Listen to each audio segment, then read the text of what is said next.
talk on top of this really fascinating biological Star Wars dissection. Let's see. Video's going. Everything's ready. Let's just do this thing. All right. It begins in 3, 2, 1. You're not talking us out of this score.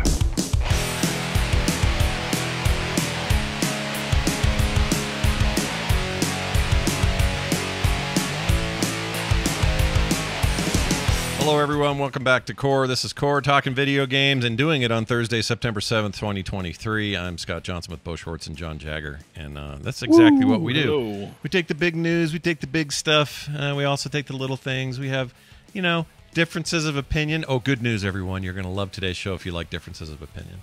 All right? Going to be a banger for you people. Just keep in mind, I'm just going to say it now to you both. Keep the fight clean. I'd like us to still have a friendship by the time we reach the end of this episode. So, oh, I think there's no punch chance above the belt. No chance of any irreparable harm will be done in today's discussion, I don't think. This is just Dragon Beef 2.0, really, which is a pretty harmless exercise in the past. But I also think it's important. You guys were popping off on Discord. Like yesterday or the day before. Yeah, that was fun. What's fun about it was Kyle got to be the impetus for it. He unwittingly became the guy that walked out and goes, so, controversial question. And then John and I were like, burp, burp, burp, burp, back and forth. It was amazing. Poor Kyle. Yep. Really, Just really like, what have I done? We'll get into all that a little bit later. I got to tell you guys about this cool thing I did. So, I forgot to send it to the show. So I just took pictures of it so I could prove what I'm doing. Not prove, just needed to see it. To prove it. What Pixar didn't happen, Scott. It's remember people used to say that? I did. I think some still say it. I think it's still a thing where people say that, or they'll say, "Prove it, you can't." I get that a lot. Well, yeah, but that's a TMS reference, right? It is. Yeah, originally someone did say it. They sent me a thing that said, "Prove it, you can't," without any punctuation or commas or anything. And All I ever hear is people are goats and they have W's and L's. There you go. W's and L's. That's the hot news. That's all I hear nowadays. Yeah, that's what everybody's into. So I'm going to share two pictures with the chat room and with you guys. Whoops. So I've been playing... Oh, that's not it. Sorry, I'm screwing this up bad. Okay, there we go. That is my Series X sitting on my side table of my bed. And you might say, Scott, why did you lug that in there? Why is that on the side table? It's sure, really Kim hot. was thrilled about this move. She was like, no, wait a minute. Why is that coming in here? She literally, those were her words. Why is that coming in here? She says.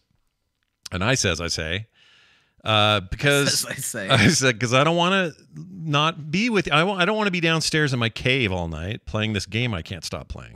And she's like, well, I don't want to be away from you, Kim. So the Xbox has to move in with us. It has to be there. It's exactly right. Third wheel. Now, well, here's the interesting bit. So that part, you're like, oh, okay, whatever. But here we see this display I bought for just having as a secondary display and taking on the road with me. It's like all it is a nice LCD 1080p 17-inch, I think, display that you can USB-C into or HDMI or whatever you're using. So it'll work with a notebook or a phone or a tablet or whatever. You just use it. But they also advertise them as working really well with consoles and stuff. So PS5s and Xboxes and all that, Switch. And I thought I was already getting one of these in to review and test for Play Retro. So I was like, well, let's see how this goes. So as you can see, I've got my Series X controller. I've got all my schmear hooked up to the screen. As you saw, the previous photo was just sitting over there just to the right of me on the bed. That's the actual bed. I didn't show it here, but I have it propped up on like 2 pillows. It's not a prop bed. No, I wish. Oh, if it was a recliner type. What are those called? Like the Posturepedic ones? I wish it was that. It's not that, though. That'd actually be really awesome. It would be. And so I sat there. Well, last night is a good... I've done it twice now, but last night I sat there until... Oh, my gosh, you guys. Like, real comfy till like 2 a.m. or something. Oh, my. Playing bow hours. Yep, bow hours, playing Starfield like this. And it was great. I have headphones. You can see those plugged into the controller, but I had headphones, so super immersive. You know, the screen's just kind of right there. It was like having a big screen. It was glorious. And I loved it. Yeah. So I'm admitting to this that weirdness. Thing is just a portable screen that props up all and yeah. Nice. If you looked at it, you might go, oh, that's a notebook, or oh, that's a tablet. But it's It's just a It definitely looks display. like a Surface. Yeah. Yeah, oh yeah, you know what? It's a lot like the Surface in that the case it comes with is like that kind of stand up. It converts to like a little kickstand. Yeah. I have one for work. They're real. They kind of suck processing wise, but they're nice and portable. Holy shit! Now, if only Microsoft made a peripheral that was basically an Xbox controller with a screen in the middle, and for about $200, Scott could just go upstairs and hold that in his hand, and he could keep the Xbox plugged in downstairs, mind you. The irony was not lost on me, John. Everything you're saying was not lost on me. I got all this set up, and I went, "This is so cool," and then my brain went, this is basically the PlayStation Portal, and you shit all over that when that got talked about 2 weeks ago. Yeah, and you have like a perfect use case for it. I'd like to be close to my loved one, but also play the game. And now some of you at home are saying, well, Scott, why didn't you just fire up the Steam Deck and play the cloud version of the game? That's a good way to play. It's fine. Works great. I have tried it. It's great. There's nothing wrong with that. It's just that I was presented with this opportunity to have 17 inches. So that was a big part of it. And then Scott will never turn down 17 inches. No, ever. Why would you? I mean, it's a generous offering, right? I know, it's more. You want more real estate. The game's pretty, and the Steam Deck, as great as it is a small screen. Still. Yeah, that is basically it. And so for me, and you have the full processing power of the Series S, X. not the Steam Deck. And if console boys are to be believed, Series S is the most powerful console of them all. X, you mean, not S. S is the wimpy X, one. yes, pardon me, sorry. Not wimpy, but it's the one that'll only do 1440p. Here's the thing, though. I have someone else sending me their S because they have an extra for some reason. They don't want to. They just want to send it to Oh, me. wow. So when that gets here, we found this extra S. You want it? Yeah, so it fell off the back of a truck. I'm gonna put that in the place of this because it's smaller footprint for that bedroom setup. And then the S or the X will come back down here where it belongs. And then my PC will be where I'm, doing all the PC stuff. And I also can capture from the X, but I have this option upstairs, see? And it'll run great. So anyway, it's a dumb thing. I know there are other ways to do this. I assume the Steam version of the game probably just straight up uses the Steam Deck like natively. I don't know because I haven't tried. I don't own it there. But the streaming version of it was fine. There's other ways to do this, but I do admit there was a moment there where I went, okay, PlayStation Portal, I think I kind of get it now. Like $200 is a lot, but it's not that much. When you want to spend quality time with your wife with headphones on, immersed in a role-playing game. And wrapped up in 500 wires. Yeah. That's the worst part about it is it's a power cable to the display, a power cable to the Switch or to the Series X, headphone cable from the remote or from the controller, and then HDMI is a little shorter, so I'm kind of squeezed a little bit. So it's not optimal. It felt very Mad Max kind of as thrown together, but I just can't stop, and I'm sure this is not how it happened, but in my head canon, I can't stop picturing Scott being like, Kim, we're going to have a lot more quality time together. He's got the Xbox under one arm and a screen under another. This is going to be great. We're going to be spending so much more time together. She's just watching him hook up wires, set up screens. She really did. I saw her roll her eyes. She was like, oh boy. I'm like, well, I got to review this. I may as well do it in here. And she goes, that's fine. That's okay. And she kept watching Suits on Netflix. Oh my gosh, my wife also watches Suits, and I hate it. I don't like it. I hate Suits so much. It sucks. The pendulum of sympathy has fully swung back over. I'm back on board, Scott. If I had to watch Suits, I'd have 3 Xboxes in the bedroom. Holy shit. Yeah, this show, it shows really, it's a network. Originally, it was a network show, started in 2011. It's now on streaming. So the last season or 2 have swears in it. I promise you it makes it no better. It's got the stink of network television on it. It's one of those shows, and that's fine for people who like this stuff. More power to you. My wife's one of you. She loves this kind of crap. And so she watched that while I saved the universe. It was a pretty good trade. You know what? I take back every snarky comment I made. Oh my gosh. That's all you had to say, man. One guy who kind of looks like a rat, and I know that's a mean thing to say, but you know exactly what I'm talking about when I say it. I know who you mean. No. Every time he talks, he sounds like he's ADR'd by another actor. Yeah. I don't know how- why that is. You know why? It's Because the he's weirdest thing. not to bring up the Star Wars stuff again, but you know those guys with big tusks in the front of their face. He doesn't like you. I don't like you either. But the one that couldn't talk for himself. yeah. Whenever those guys talk, they go. "Brr, brr, brr." That's how what I expect that guy to talk like normally. But instead, it feels like they put ADR on top of him. He is a weird looking Yeah, dude. it's really weird. Yeah, it's really weird. But that show sucks, and nobody should watch it. No, you know, no shade. People look like things. I look like a toe sometimes. It's fine, but Yeah. like it's just I don't like that show at all. And there's nobody likable on that show from the little bits and pieces I've seen. Everybody kind of seems like a d-bag. Even Zoe from Firefly, who's in it, Torres, what's her name? Angela? Gina Torres. Gina Yeah. She owns this law firm, and I like her in everything. But this isn't good. It's bad. And We need to do more stories like this because I just see Bo being like, oh, thank God I'm single. I don't have to deal with suits in my life. It's stuff like this that makes it really hard to click the download button on Tinder or anything like that. I'm feeling lonely. I'm single. Let's like try to fix this. And then I think about all the times I had to watch So You Think You Can Dance and Dancing with the Stars. And, you know, I'm like, you know, I don't. That's a choice. For me, that's a choice. I don't have to choose this shit. No. And it's not that like someone Silver Wisp says, as the wife, I'd be the one more likely to set up a console in bed and chat room. I love that those people are out there. Chances are, you know, you're not gonna. I don't know. I've had bad luck meeting somebody who shares my, you know. Yeah.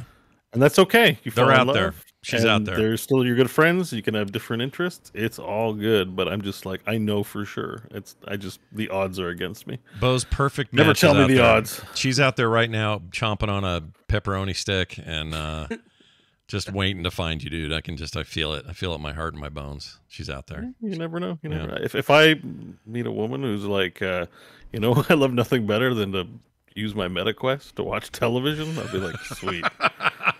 That I love. I love the idea of a couple. That's the compromise. But it would be the other person's going to watch. I don't know. I'm rewatching. It'll be me Rebels. and her on our porch, both with headsets on. And the neighbor's like, "Hey guys," and we're like, "Did someone say something?" I don't know. Anyway, you know, that's Sign me up for this future. I think it Yeah. sounds great. Yeah. I'll come visit. Well, anyway, that's what I did. I felt like a huge nerd, and I liked it. It was fun, and I'm going to do it again tonight when the show's over. I'm going to bed, propping myself up, and playing video games this way for a while. I like it. It's fun. Okay, that's all I'm saying about that. I'm not saying it's convenient. And at 4 or 5 in the morning, I rolled over and smacked the Series X, and it almost toppled over. So that was fun. So I got to figure that out. It's a little too proximous to where I sleep, but anyway. More on that later. I want an update next week to see how this has developed. Okay, I'll let you know. Yeah. Hopefully the S will Are be you, here. are you going to bring more stuff? Probably are you less, gonna- if I can less, you know. Yeah. I will ask you guys this. This is interesting. So I took a picture of myself playing the game last night, put it on Twitter, and just said, hey, I'm playing this game. But here's the problem. I took a picture of my hand. John knows about this because he said something in our Discord. And I'll give it to you again. Where did it go? Crap. I know I saved it. Didn't I? I did. Okay, so let me put this up here. Why is my hand look so big?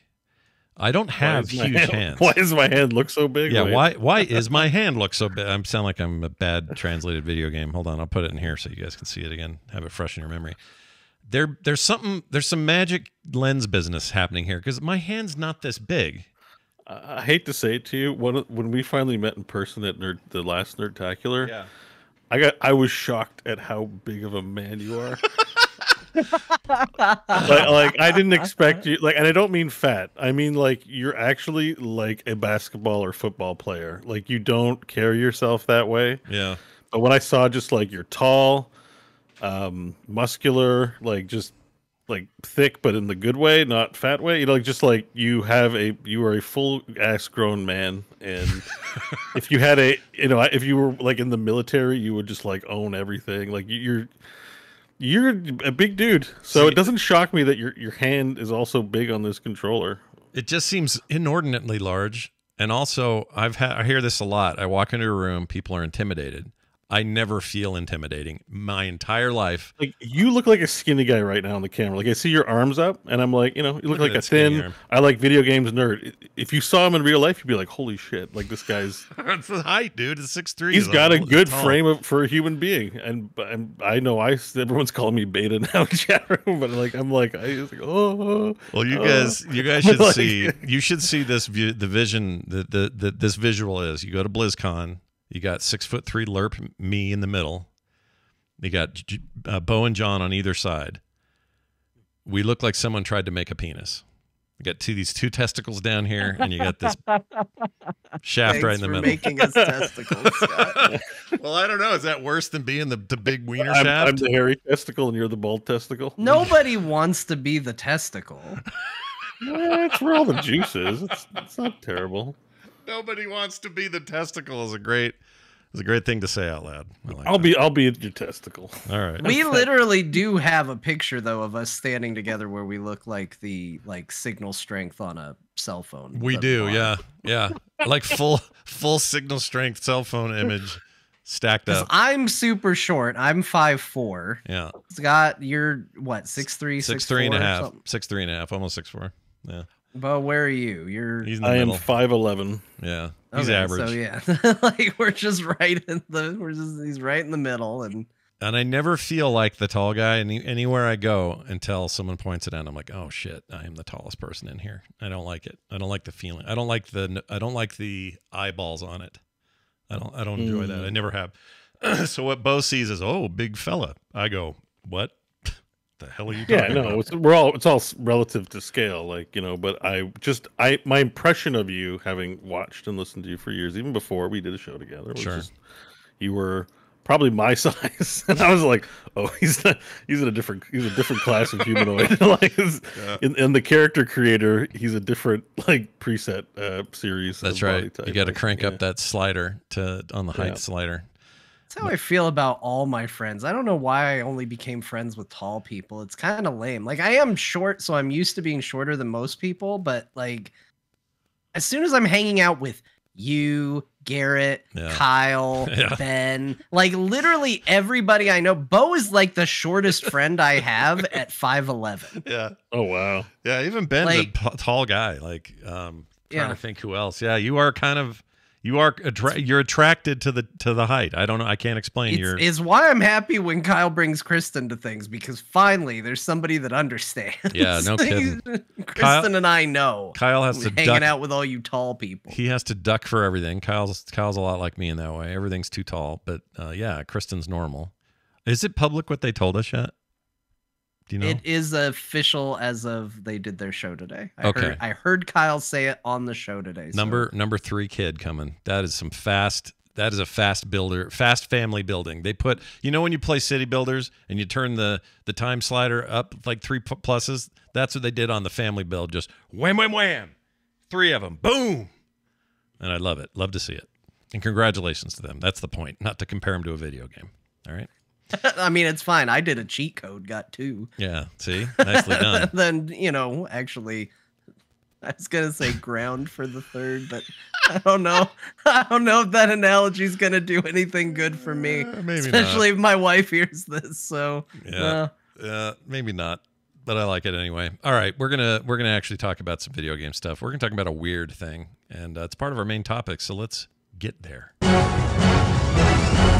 All right, so I don't know how to feel about this. John and I kind of said this pre-show. I don't know how to feel.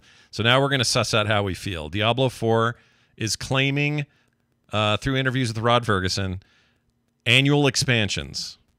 All right? Now, we're all in a weird place with Diablo, I think, a little bit. We enjoyed the campaign. I did, anyway. I did. I think we all did. We all enjoyed the campaign. Bo enjoyed a lot of hours of being in the top. Played a lot of the campaign. Yeah, you played a lot of video game there. And it's a bit much, really. Yeah, it's a lot.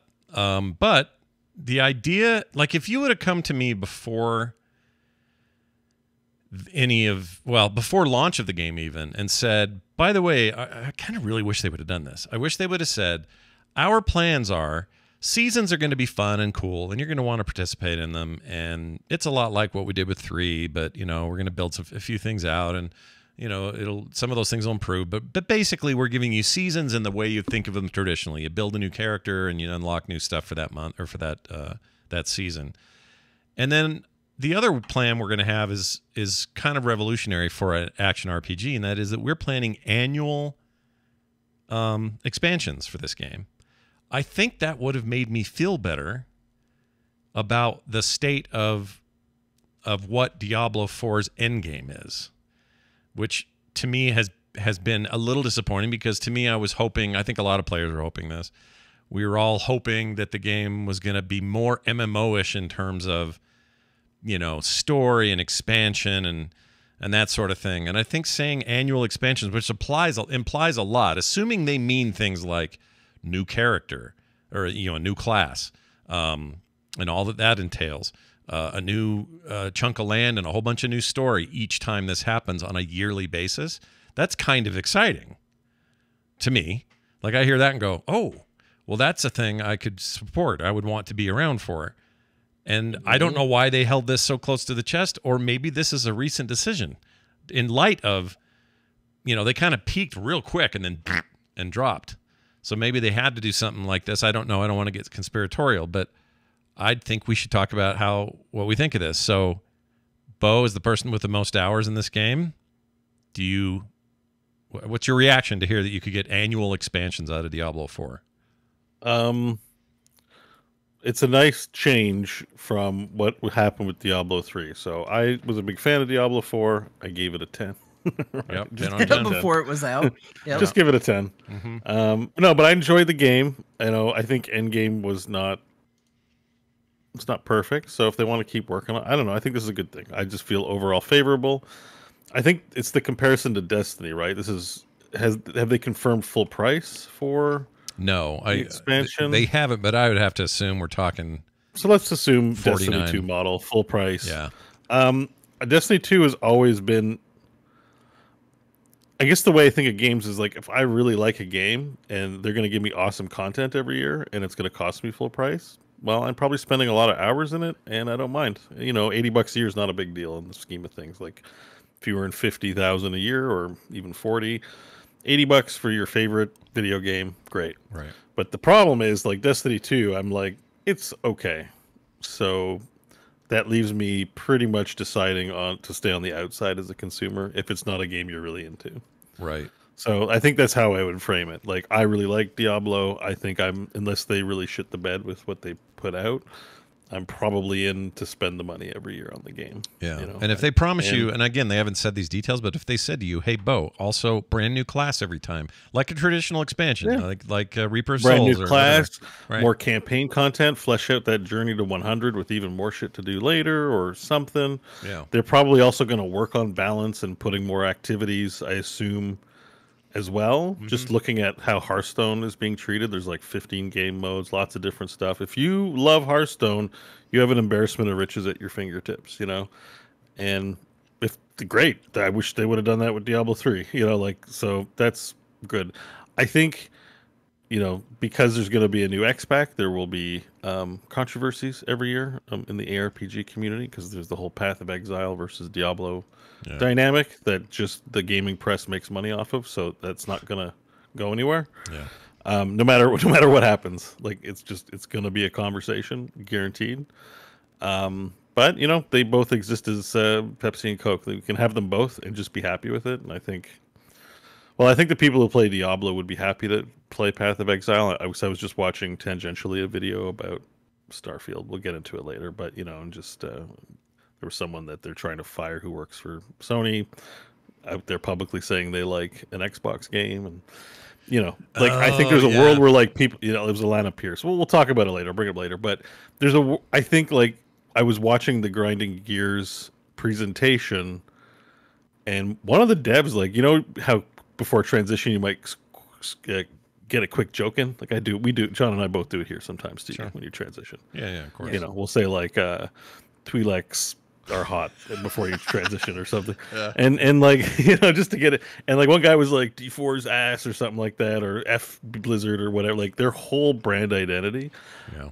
I wouldn't probably not the C-suite at Grinding Gear Games, maybe behind closed doors, but they probably don't want to be that public about being shitty. But definitely, it feels like the culture of the player base and the team there is like F Blizzard.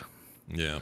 A spike game. They made a spike I'm in a game. bit of a rabbit hole here, but all that to say that like I think that controversy is going to come up where I kind of look at it as like we have two great ARPGs, two different business models. That's just fine. Like it's just great. So, I'm more likely to play Diablo than Path of Exile because Diablo has damage numbers. Yep, they do. But that could change if Path of Exile 2 decides to do damage numbers, but I don't think they will because they believe in no damage numbers. So, hey, you know what else has Grinding Gear damage Games, numbers? I guess. Like, I guess I picked the side in this Yeah, battle. you've picked your poison, but did you know that Starfield has flying damage numbers? Did you know that about Starfield? Yeah, I'm Okay. aware Starfield has damage numbers. Okay. I was appreciative and I turned it on. Okay. But all that to say is like, yeah, I think I like Diablo enough. I think there's just lots of other games. I don't think there's anything Blizzard could have done to keep me away from Baldur's Gate 3. And certainly I was definitely burnt out on the game because I just played it. Oh yeah. I played it a stupid amount, like a life endangering amount. So, I think after a year, if they had cool content, nice cinematic, like it depends what they release. Yeah. We don't know. But giving them the benefit of the doubt, if it's as awesome as what we got at launch, but more, like, yeah, they're going to have my $80 to $120 depending on if I want to buy early access. Yeah. If they put another statue out for me to race, and then I'll buy early access. But, Starfield didn't put out no statue, so no early access. No early on that access game. for Bo. Yeah, forget that. Yeah, that's interesting. So, John, where do you land on this? I would say probably cautiously optimistic. I mean, my biggest criticisms of Diablo 4 are, basically not enough. I think it feels very content light. I don't think seasons add enough. Each season that they've done. I mean, that's the common joke, right? Is like, oh, what's next season going to be? The season of the mummy? There's going to be mummy enemies, and you'll kill the mummies and earn mummy powers. Like, they're 2 seasons in, and there's already like a formula, which is kind of not great. Especially when your seasons like big boasting points are like, hey, we're fixing things that weren't great out of the gate. Like putting resistances that actually work. Like, that's a bullet point for your second season is weird. Yeah. But all that said, I think knowing that there's going to be an expansion every year actually makes me a little more okay with seasons not being super compelling, because it kind of gives you a roadmap of when that compelling content is coming. Because seasons don't interest me at all. A new expansion does interest me. I am on the camp of like, eventually you're going to have Diablo in your Diablo game, right? Excuse me. Hello. Yeah. Like, it'd be nice. Like, I feel like Diablo 4 feels like a really, really protracted first act of a game that takes place over what feels like would be the entire map. And when they say, okay, well, an expansion's coming, I go, oh, okay. If that feels like Act 2, that might be awesome. That might be something that I'm really, really excited about, because that is how I left Diablo 4, was going, well, I wish there was more. I wish we had more of this. Yeah. And also, anybody who heard us after our first impressions of Diablo, I said, one of my biggest fears is, whenever I was critical of the game, people would always say, well, wait, there's going to be expansions. There's going to be more content. I said, there's no guarantee of this. And there still isn't. We'll see when it happens. But this does sound like that content is coming. So that is potential, and that is potentially exciting.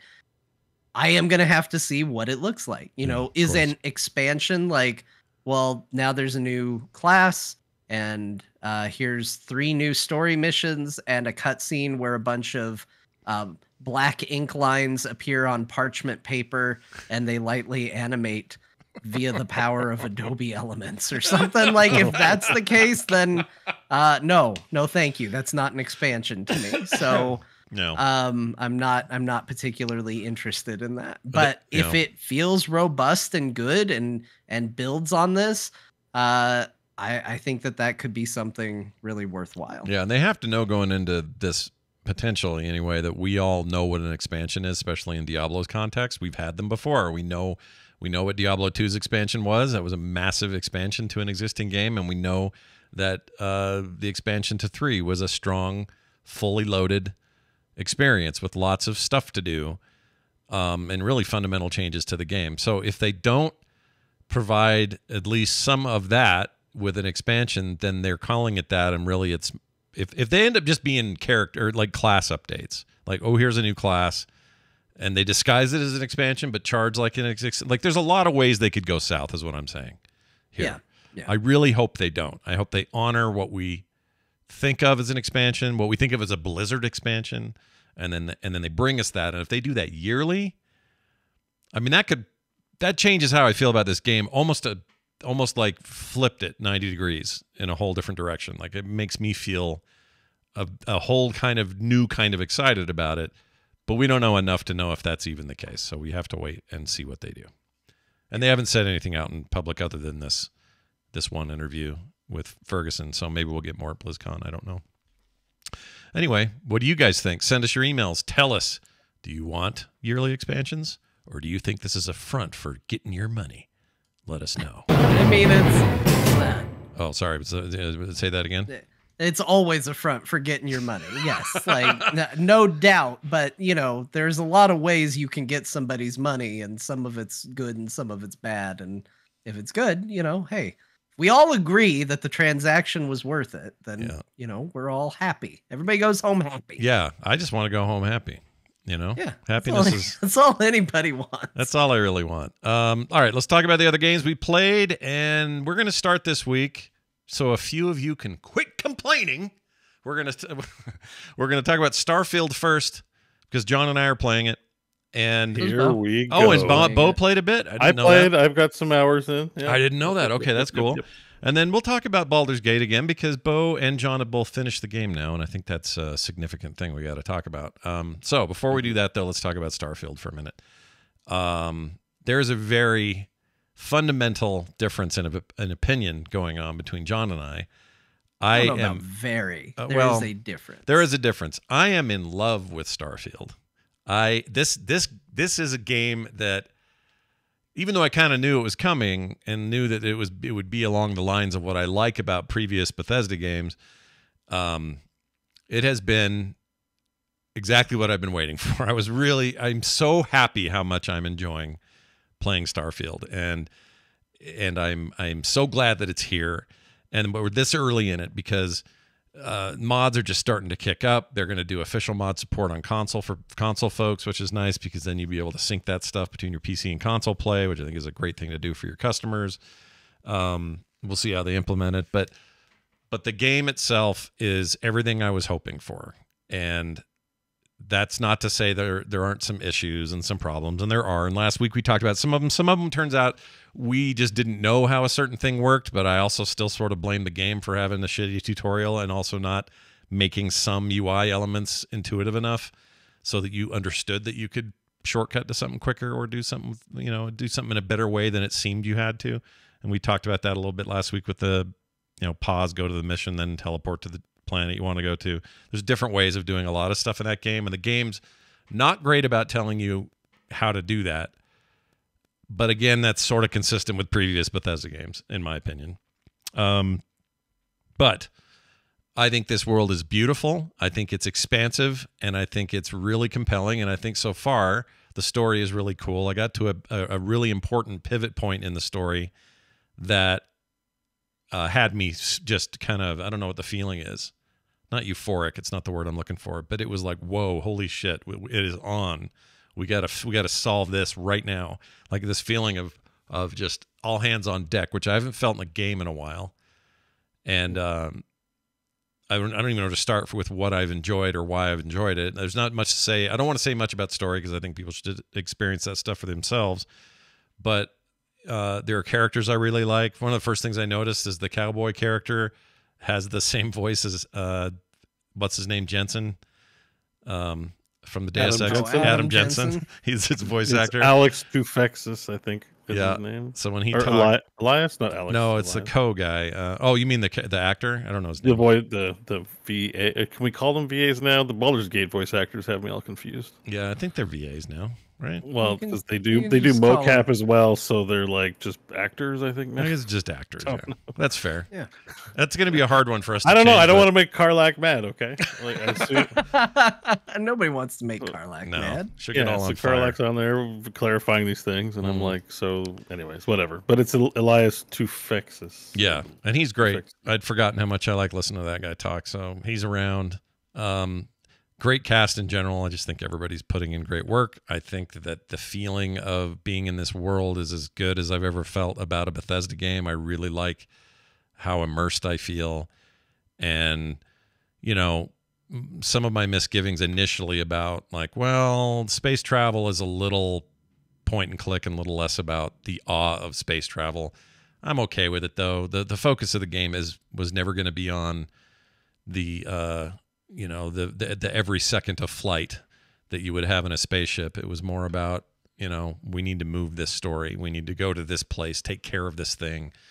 I can already tell, everyone says just rip through the main story because the new game plus in this game is supposed to be really cool, but I haven't spoiled myself as to why it's supposed to be cool. I'm just going to believe everyone and focus on the main quest, because if you don't, there is shit all over the place to do. I am running through a building and 12 people are like, hey, I've seen you around. Something, hey, well, okay, come talk to me later. Like, they've all got quests for me to do, but I'm ignoring them because I want to do the main line and then see what the big hoopla is about New Game Plus, which is apparently the way you really want to play all the outside content or the connected content. So I'm just believing people on that front. I don't know, if it's 100% true. I think you can play it as you want, obviously, but anyway, we'll see what that is. I still think, as I said last week in my early impressions, that the things start a little slow. Some people say it takes 10 hours to really lock in and click. I disagree with that. I think it took me about an hour, but it's a pretty slow start and a little underwhelming when you first get going in terms of what you do and how the story kicks off. Which is weird because as far as like tutorials go for Yeah. Bethesda games, it's one of the fastest. Oh, You know what I mean? Like compared to what you have to do in Fallout 3 or, Skyrim, like especially Skyrim. Mm-hmm. Like the tutorial moves really fast, and I think it moves at a good pace, but there was even a part of me that was like, this is too fast. Like they're like, hey, you're a miner, put this on. You go mine a rock. All right, touch a thing. Okay, you're working for another company. It's like, what is going on? What is this world where I touch a thing and now all of a sudden I got a ship, I'm in space, I got a robot friend? Like, Yeah. man, I wish my days on Earth would be like that sometimes. Like, congratulations, you touched a stone. Here's a new car and a new best friend. You're like, not okay. You're not cool. wrong. It goes from 0 to 100 in a weird way. It's like, you're a miner. What are you doing? And I don't mean a kid under 18. You mean mining for rocks. And you're like, hey, I saw a thing. Well, shit. Now you're in it. Here's a ship. You didn't have to pay for it. Off you go. Like, it really is like maybe not jarring is the right word, but it does feel like something maybe they designed 8 years ago and never really went back to flesh out how the game begins. But again, I got over it real quick. I have no problem with where I'm at and what I'm doing now in that game. And here's one compliment I'd like to give early so I can make sure I say it. The game has yet to give me an interior of a building or an outpost or a location on a planet or a ship that was the same as any other place I had been.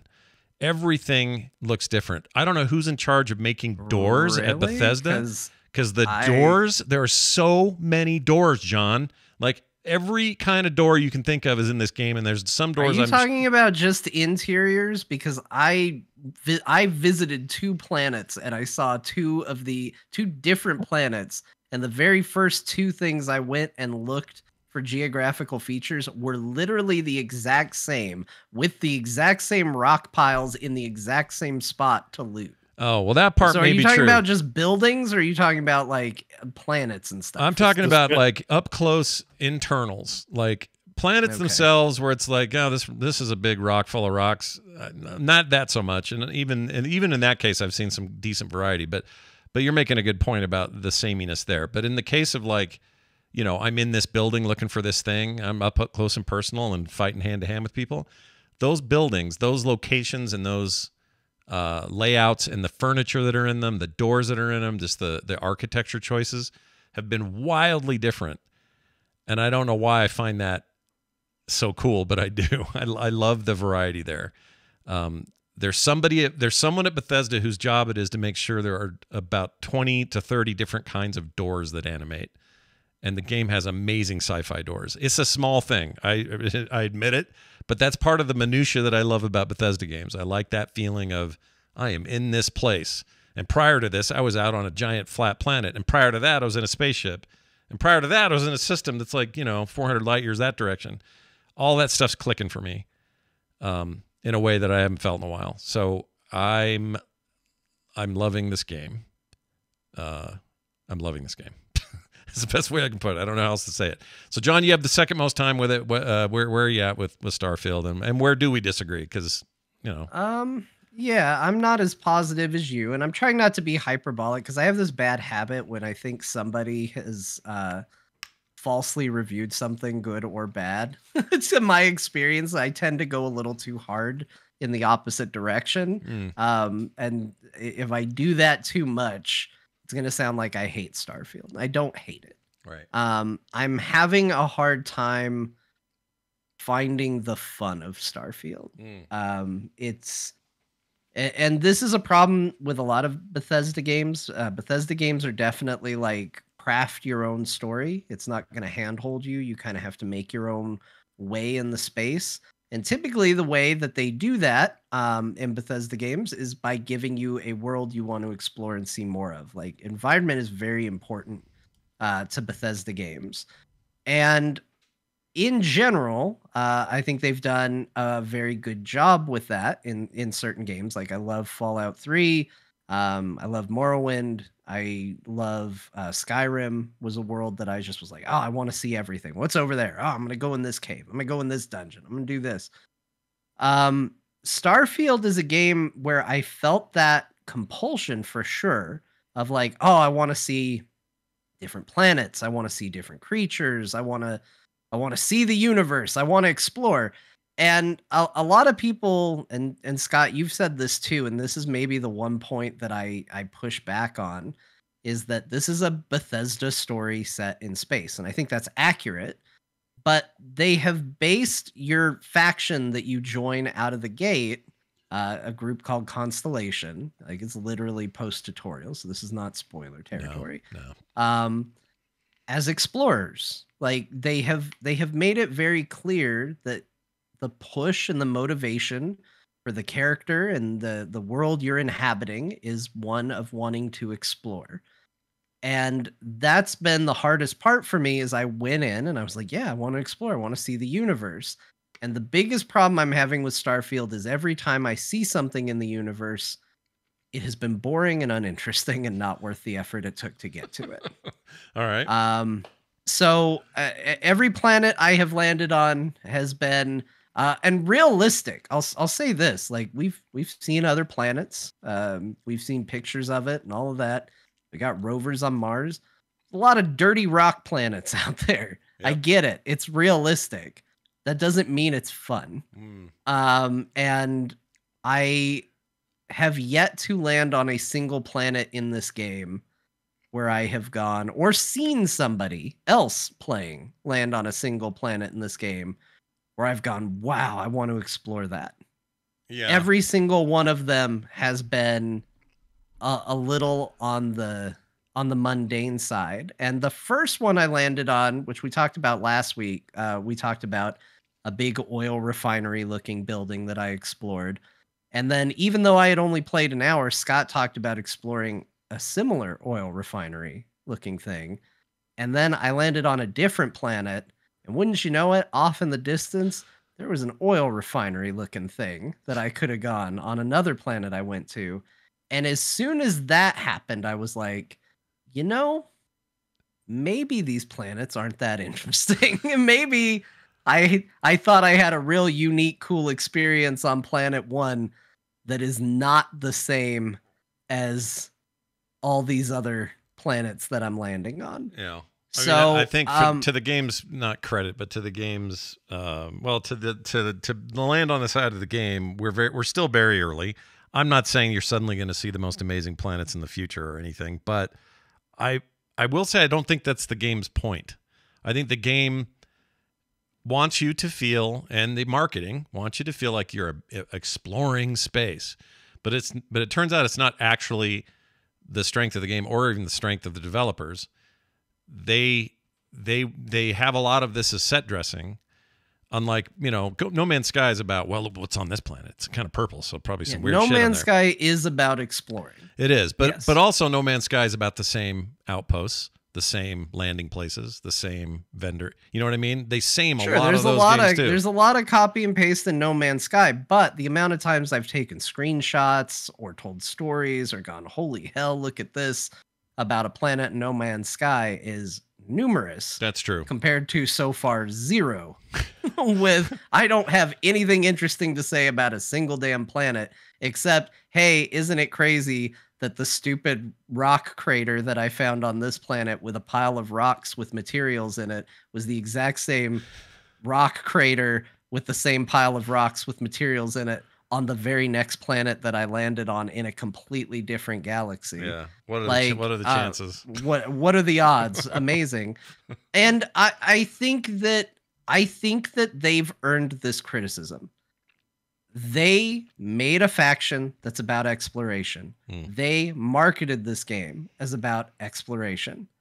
And exploration in this game is not the most rewarding thing in the world. Is there a cool Bethesda game in there? I think so. But like my problem with most Bethesda games is I have to find my fun with it. And what that usually means is it usually means that I bang my head and get frustrated through multiple. I'm on character number 3 right now, by the way, you guys. Oh my gosh. I make a character, I play through the tutorial, I start playing, I go, I don't think I like this game, I stop, and then I go, well, I'll try it again. Let me see. I downloaded a mod. The game doesn't look as weird now. Like, maybe it'll be better. And I play a little bit more. And at a certain point, I know how the systems work. I'll tell you, after our show last week, we complained so much about opening the menu to travel through space. Yep. And then I discovered before numerous people, let me tell you, you guys let your voices be heard. Numerous people told me that there's a way to travel without having to open the start menu. I did discover that right after the show. Yeah. It made space travel so much more enjoyable. Agreed. Like it changed that game for me to where I went from maybe I'll play this for a little bit. I played for several hours and I had a really decent time with that chunk. Yeah. I think that the characters are actually kind of decent in this game. I really like the dude who is the first guy you meet from Constellation, who is either the luckiest guy you've ever met or the most unlucky guy you've ever met. Like, I kind of like that trope of like, I can't tell if he's unlucky or lucky because everywhere he goes, chaos seems to follow, but he ends up coming out on top despite it. It's like, oh yeah, you left, bandits raided, I got abducted, but it's fine. I then managed to escape and crashed the ship, but we survived it. And we were going to die out here in the perils of space, but wouldn't you know it, we got picked up by more pirates. Like, it's a silly, weird trope, but it kind of makes that character endearing. Yeah. And it's fine, but I just haven't found enough of a flow in that game to where I can make my own fun. I'm doing the mainline quest right now to try and find it, and I don't think the mainline quest has been very fun so far. It's been a lot of go to this planet, pick that up, get that thing, bring it back. Yeah. Go to this planet. And there's been some cool set pieces, like the space station was neat, and there's been some interesting characters along the way. But it hasn't changed the fact that the entire time I've played it, I've been thinking, I'll tell you the most prevalent thought I've had while playing this game. I wish No Man's Sky had this, and then thinking of a feature from this game. Yeah. Like, all I want to do is take elements of Starfield and put them in No Man's Sky. Yeah. I just sit there, I play the game, and I'll go through a pirate base, and I'll go, man, can you imagine if No Man's Sky had shooting that was a little better like this? And the other one, the feature I most wish would be in No Man's Sky, because I actually think it's a really cool thing that Starfield has, and it's unique to Starfield, is it has that middle class of ship. It's not a one-person fighter where you're just sitting in the fighter and you're either in the ship or out of the ship. Yeah. It's not a giant space freighter where you're going through this massive big thing. It's kind of more your Millennium Falcon. You can get up, you can walk around, you can do things on the ship, but when the whole ship rumbles, it's just a quick run to the cockpit and be like, all right, what's the situation? And it turns out that's the space fantasy where I think I'm the happiest. Yeah, I like it in there too. It's good. Like, it's there's something really cool about being floating in space and getting up from the pilot's chair and just like doing other things on your ship that I really, really like. And that was a really cool fantasy. And I was like, man, can you imagine if No Man's Sky added like just bigger ships like this that you could walk around? Oh, that'd be cool. Yeah. So right now, I definitely, I think my biggest problem with this game is I'm wishing it was a different game. That doesn't mean that this game is necessarily bad, but I haven't exactly found what to appreciate about Starfield in and of itself. Everything that I've seen has been cool bits and pieces, with the rest of the coding being kind of boring and making me just wish it was in a game I liked more. Interesting. So, Bo, you've had a couple hours with it. Did you? Yeah, not much. Where'd you land on? I basically started it up, made a character, did some mining, met the guy who gives you a ship, and then I got in the ship and warped, and that's where I ended. So that's about it. Wow. That's as much as I've got done. So it's not much. Yeah. You guys have the more interesting conversation. It's been very tame. I expected John to go harder. Yeah, I even made a little clip it's for easier us. for Scott because he gets to be the good guy. He's like, the game's great, it's lovely, it's wonderful. Here's the clip I was going to play earlier and I didn't hear. Starfield versus Baldur's Gate 3. Fight! But I decided not to do it. Yeah, Because it doesn't really work anyway, because I love Baldur's Gate. It's not like I can say anything bad about it, so it's not even... Well, I mean, yeah. I mean, if you're done talking about your impressions, which I value both greatly, I just think from my perspective, so I had this ready to go on late launch day, or I bought late access. Yep. I splurged for late access. Yeah. That's a Patrick Beja joke. Yep. So credit to him, but he's like, I guess I paid for the late access feature. Sure. And I'm like, yeah, it didn't bother me with Diablo because I was competing for the statue, so my mind was on the prize. But you know what? It kind of sucked. Everyone was playing for 5 days. They paid $40 extra in order to play for a couple days more. It's It's true. kind of lame. Yeah. But I gotta say, both times I played twice. It was I only have 3.7 hours, but I tried to play twice. I had to turn it off. Really? There's so much, and it's not anything to do with Starfield. But I found when I played it, all I can think about are all the misgivings I have around the game right now, and it's bugging me. And I might not be able to get to it for a while. Yeah. Maybe this weekend. Maybe if I have a good day and like some clear road. But like, I think my count is that there's 5. I've seen 5 controversies. I put that in quotation marks about this game. Yeah. Whether it's the exclusivity issue or whatever, the Xbox versus PS5 fanboys, the British pronoun guy broke my brain completely about this game. There is a Bellular who's, all right, content creator, published a video called the DLSS controversy, and I watched 2 minutes. I was like, I can't do this, man. Yeah. Like, people are obsessed with either trashing or knighting this game. And whenever I load it up, I can't empty my head and get away from it. It's affecting my ability to enjoy it. And like, I find myself not liking things, but I'm pretty sure that's Baldur's Gate 3 baggage.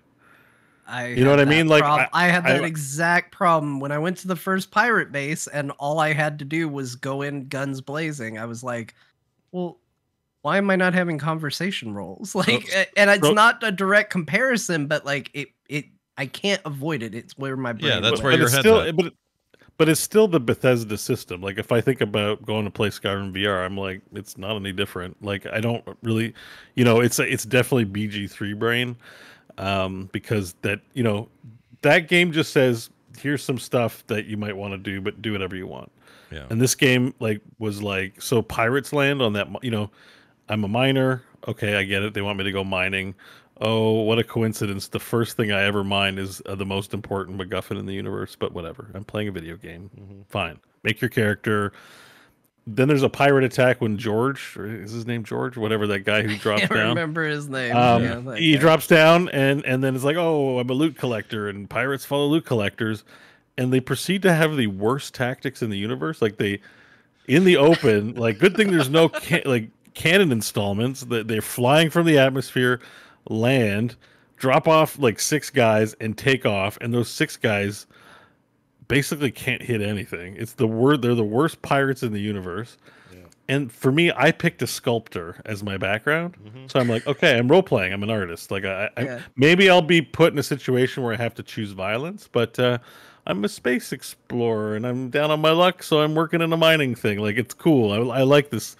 And then you get to the first shootout, and it says pick up gun quotations optional. And I was like, oh, I'm a sculptor. They're giving me the option. I'm like, I'm scared. I'm gonna go hide in a corner and not shoot anybody because I'm a sculptor. Yeah. That's not Why would I do that? And they proceeded to miss each other for 20 minutes. And then finally, I'm like, I guess I have to pick up a gun and shoot things. And that gave me misgivings. And that's what I mean by Baldur's Gate 3 brain, where I'm expecting the game to kind of be like, okay, so you're an artist and you want to go nonviolent, except the critical path, that developer term, suggests I have to kill these pirates. So I guess I'm a murderer now. And I'm like, you know what? It's all humans. I'm just going to be a genocidal murderer in this game.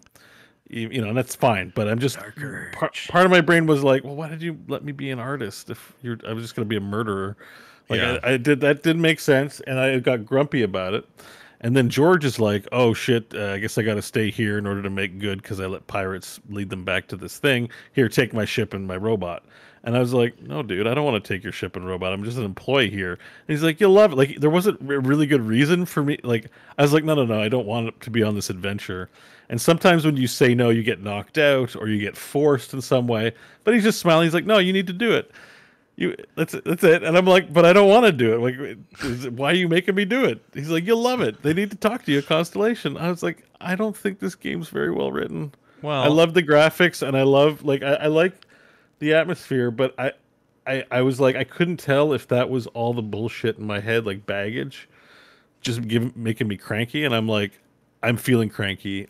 I need to give this a fair shake. I can't play this right now because I feel like probably I'm being a bit unfair towards the game. It's a lot like so I think you guys said it right. You both have BG3 brain, and there's nothing wrong with that. And that game has a way of making you think that all video games from here forward should be as open-ended and as player controlled. Like what they have done, I'm starting to understand why there was that freak out that developers were like, oh, this changes everything. Don't expect this kind of stuff out of us. I get it now kind of more than ever because that game really does have a way of changing the way we think about how the world is interacting. I want to be clear too that I'm not expecting every game, but I just finished playing Baldur's Gate 3 and now I'm in another RPG and it's hard not to go, well, is my wisecracking scoundrel going to have any input on this? Right. No, it turns out no. I'm going to do the exact same thing that literally every other player has done. Yeah, it's not that I'm trying to say that every game has to be Baldur's Gate 3, but that's the taste that was in my mouth. And as an aftertaste, it's like they served you steak and then they brought you another steak. You can't help but go like, well, this tastes different. This is different than the last steak. It's different. It doesn't mean it's bad. But just a different steak. I totally get that. I just think it's I think it's also important to say that there are plenty of things in this game where they can go weird ways, but it's more the way you would look at past Bethesda games. If you lose a persuasion conversation, then the shit's going to hit the fan, or you're not going to get your way, or you're going to have to pay more money or whatever. So there's some of that, but that all feels, just in the light of Baldur's Gate 3, I understand how that stuff can feel antiquated now, because they upped that so hardcore in Baldur's Gate that anything else where you feel like you've got choice almost feels like no choice at all. You see the seams more often. It's like, well, I didn't really make a choice, because if this is Baldur's Gate, that place would be on fire and I'd be having sex with the, you know. It is half that. Like in Baldur's Gate 3, you're still going to do violence. And part of this is the Baldur's Gate thing. Part of this particular milieu is it's all humans as far as I can tell. Like if I'm killing weird aliens on a rando planet, okay, fine. But when it's like when you're in a sci-fi setting and it's all humans and you're asking me to murder people, like that's a particular type of person, right? And for all the footage I've seen, it's all humanoids that you're just a mass murderer. Like so there's a little bit of like, I'm like, I hope it's going to be explained to me at some point why having like a body count of 500 by the end of the game is going to make sense. Right? Like it's not like Star Wars where it's like, yep, I got stormtroopers to kill. We're in the middle of a war. I'm like, we casually just shot 6 dudes and everyone's like, okay. And the game strikes me as like, a love letter to like NASA and space exploration. I just don't really feel like it's Mad Max or something. So it feels it's a little dissonant to be just murdering people that way. Maybe that is the tone I'll get later. And but if, like I said, I didn't want to. I was like, I wasn't really given a reason. I'm presented as a minor, so I assume I'm just kind of a tough as nails working guy. But like, is life cheap in space? I guess. Like, I don't know. Even in the Expanse, they're only going to airlock you if they have a good reason to. Otherwise, they won't. Well, and to the game side, or the argument on the game side would be, well, so far you're only being asked to kill dissidents, gang members, and space pirates. But I still agree with you overall that there is a dissonance there. In Fallout 4 or something, or a recent Fallout game, it kind of makes sense. You're all in the shit world, post-apocalypse, and you can't trust anyone because they're going to steal from you. Like that's what I mean. The milieu to me, my baggage I bring in is space is hard, and people have to survive together in space. So why is this a life is cheap scenario? Like I don't understand. Like why are we so predisposed to violence here? So because I think this game makes me think more Star Trek than Star Wars or Mad Max. Sure. Everyone's wearing spacesuits. Everyone's mining rocks. I don't know. So we'll see. But I think what I'm going to do is I'll restart with a fresh mind and I'm going to play as the Doom guy and see what happens. Oh, there you go. That's Doom one guy. bummer. Maybe. The game lets you go to Phobos eventually, which is based on an actual location, but they did not put any kind of like, at the very least, just some kind of Easter egg. They didn't do anything. Nod. Yeah. It's just there. Like maybe that's enough to them. They can even put it. It's the same company, right? They could put Doom posters. Oh, in there. yeah. There's an NPC who likes to play the classic video games, and he's got all the Doom. Plus, Doom the shipbuilder lets you make everything from a dildo to the Millennium Falcon, whatever you want to make in that shipbuilder thing. You'd think they'd just give you a little more, let you get a little goofy on that. You can make a dildo. Shit. Oh hell yeah! Well, and to Bo's point too, I do think that there's this weird mindset that they have with the game where it's like, oh well, but we got to put a video game between A and B, because like that first bit of pirates that you go after where you go to their planet, I went in expecting to have a conversation, almost like when in Cyberpunk where you go see the Rippers pretty early in the game and you have a conversation and you can go in guns blazing, or they can take you to the leader and have a meeting, and like it goes a bunch of different ways. That's what I was sort of expecting going in. And then it was just like, no, there's guys, just shoot them. And then you shoot all of them. And then you get to the leader and he's like, hey, let's talk. And that like felt really weird to me, because I'm like, well, I just killed all your guys. Like for one, everybody, like, why wasn't there this like get him or anything like that at the beginning? And then likewise, there's a mission a little bit later where you're dealing with the pirates again. And once again, go through, kill a bunch of people. There's no conversation to be had. It's just a shooter. And then all of a sudden you get to the bottom and like the guy you're trying to rescue is casually chatting with the pirates and they're cool. And you have a chance to be like, hey, what if we all just like got along and like no more bloodshed and it was fine. And they're like, okay. And so I had these two like weird encounters where it's like these pirates are perfectly reasonable people, but I had to go through a shooter level to get to that with a bunch of people that clearly don't mean anything because there was no conversation there. And I agree with Bo. A lot of this is probably just hangups from Baldur's Gate, but it was whiplash when I was playing it because I was just like, what am I doing? And that's the part of the game that's been the most interesting because the passive thing of going and exploring has been less interesting, but at least I'm not randomly just shooting people. Every enemy in Baldur's Gate has like a first name that they even if you don't even talk to it, you can see it's not Goblin level 4, it's Charles level 4, Charles the Goblin. So you're like, well, a parent gave Charles a name. It's a living creature. I'm murdering Charles, not pirate. Like if you play Starfield, everyone's like pirate, and I'm like, it's that whole like that's normal for that's like the normal for games, and then for forgetting that I sort of had this sense of like in Baldur's Gate, I'm like everyone, no matter if I kill 30 of them, there's a story behind what this person I'm taking their life is, and I think I felt that when I was shooting the pirates. I'm like, they're just cannon fodder. It's okay.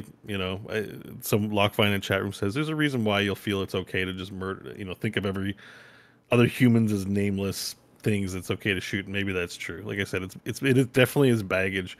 They really like upstaged Larian. I don't know if they intended it, but they really upstaged Bethesda, at least in my eyes. Upstaged everybody. I don't feel like anybody's safe this year.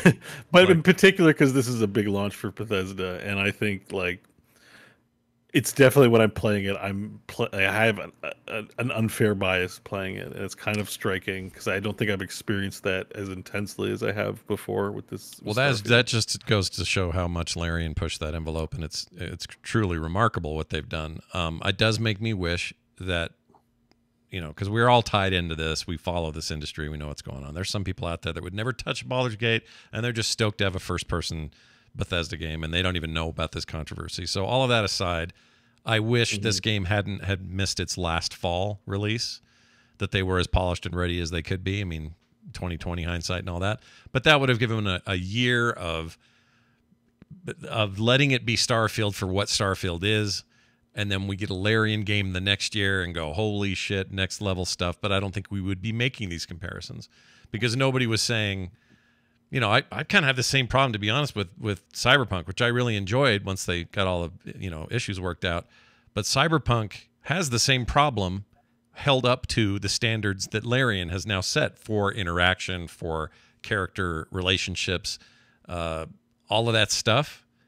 Well, we're going to find out because I'm going to be playing that this year too. Yeah, that's true. So that might be the next Phantom victim. Liberty. Yeah. Phantom Liberty in 2 weeks. There's a part of me that's like, I think another part of this bias, it's not the full story for me, is I've been going hard on games since the Diablo 4 launch, and I might also just be a little burnout and need some time away. Yeah. So I think Starfield for me is going to hit a window of I'm going to chill on the games for a week or two and then get into Cyber. You know what I mean? I'm like, I might have to wait. Starfield does look cool, but it's bad timing for me, I think, a little bit. I don't know. I think definitely edges out. You're definitely not alone, I don't think. And I think you guys are making, like, that's the funny thing. This isn't the same as Dragon Beef, because I actually can not only see everything you're saying that you don't like about it, or that these things that get in the way, and I don't disagree with most of it.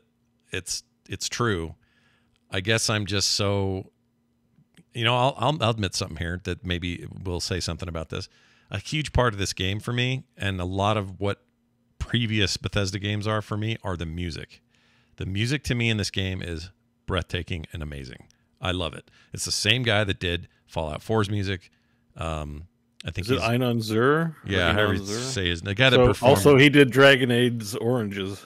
Oranges, yeah, he did the oranges. Yep, he did the oranges. Oranges. So he's good. He's so good. Yeah, I'm with you 100% on the music. I think the production value is great on it. Like I don't really have a complaint so far. I have like nitpicks I think that have come from bias. I think you're in the right frame of mind to play it, and I am 100% not. And I would rather come to this wanting to play it, and I wish I felt that way, but having tried twice and just being honest about it, I've got too much bias at the moment. Maybe this weekend it'll be fine. Maybe it'll be a little bit. I don't know, but I just know that like it's not just the BG3 context. It's not just my own being picky. I'm so exhausted of the converse. Like I load up the game and all I can think about is such and so said this and such and so said this. What do I think about it? And I'm like, that's pulling me right out of the experience completely. I know. Like, the gaming community self-sabotages so hard. I freaking hate it. It's not it's not any one individual. It's just our collective culture is just so shitty. And they're all doing it for the likes and the hits and the freaking YouTubes, and I don't know, man. Yeah. Just play. It's just hard to settle in and like something. Who cares what the world thinks? Like, what do I think? With a clean mind, playing it. And Scott said he was a little surprised at the tone of this conversation. He was expecting more headbutting, and I'll be honest with you, for that exact reason, Bo.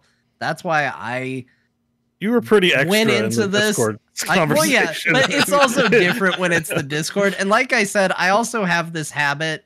Kyle came in and he goes, "Y'all playing Starfield? What do you think?" And Scott he talked about this game like it friggin' made out with him behind the school. That's how much I love it. I love this game. Twi'lek and bought him dinner. Like he just really loved it. And it was at a particular moment where I had tried to play it again and I was like, God, game's boring. And then I see Scott going like, it's incredible. And like my natural reaction is to play devil's advocate and go the other way. And I did go like extra ham in the Discord. I know, because it's like, but also he's feeling super great. Like, just be happy for him. The other part is that Scott also just set me up for some like zingers that I couldn't not do.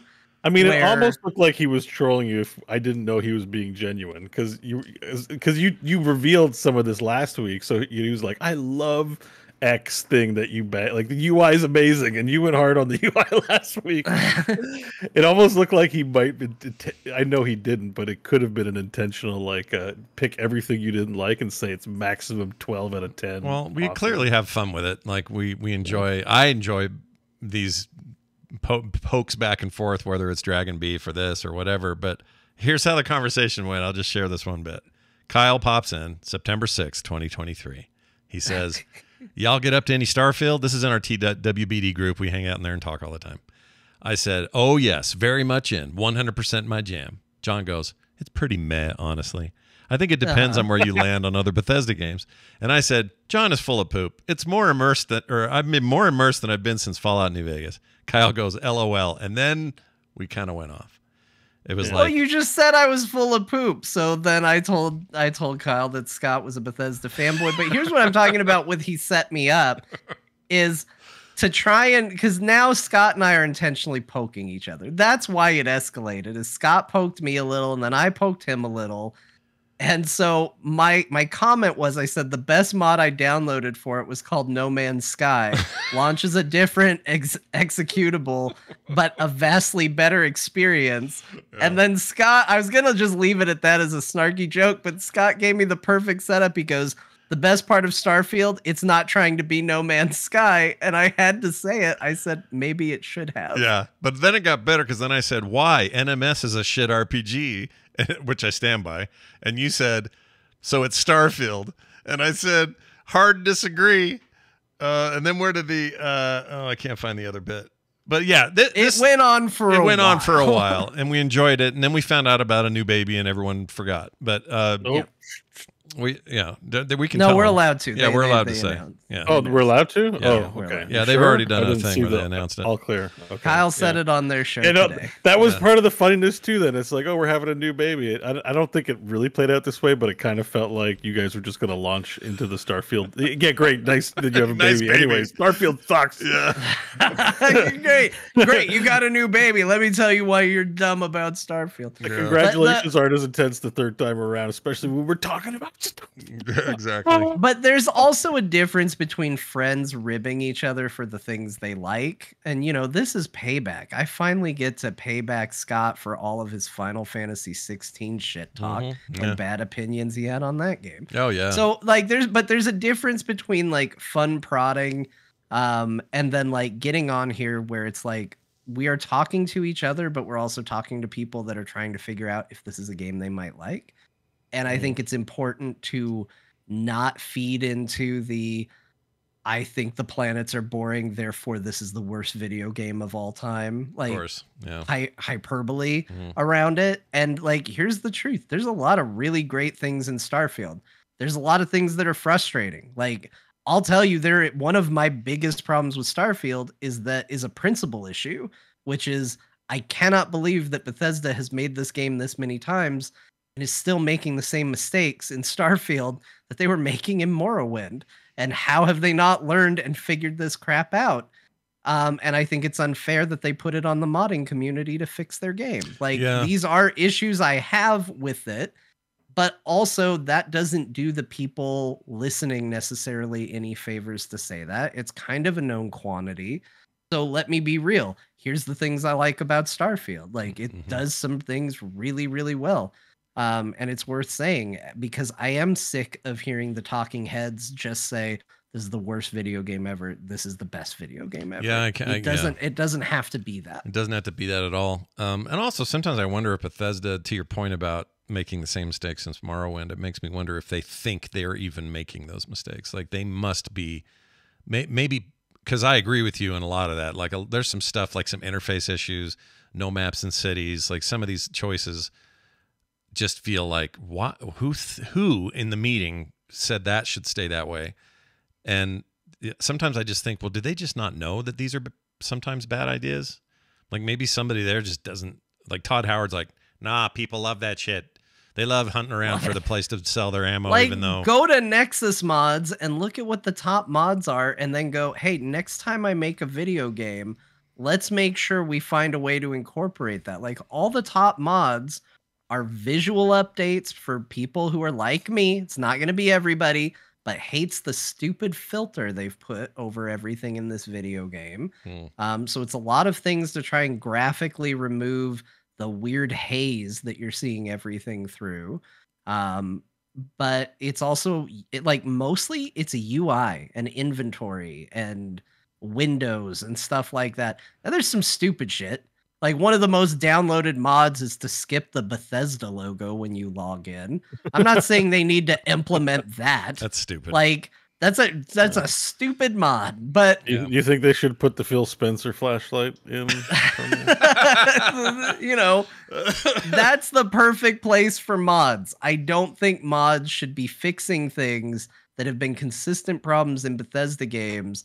Like, if you go and look at the top mods in Skyrim and you go and you look at the top mods in Fallout 76, it's usually stuff to fix their interface and usually things to make that more user-friendly. Yeah. Why isn't this a lesson that they've learned? Yeah, I agree. And I would hope that maybe this time they could integrate some natively instead of waiting for mod people to do stuff. Maybe post, I don't know. Not every game's perfect at launch. People put quality of life stuff in games all the time.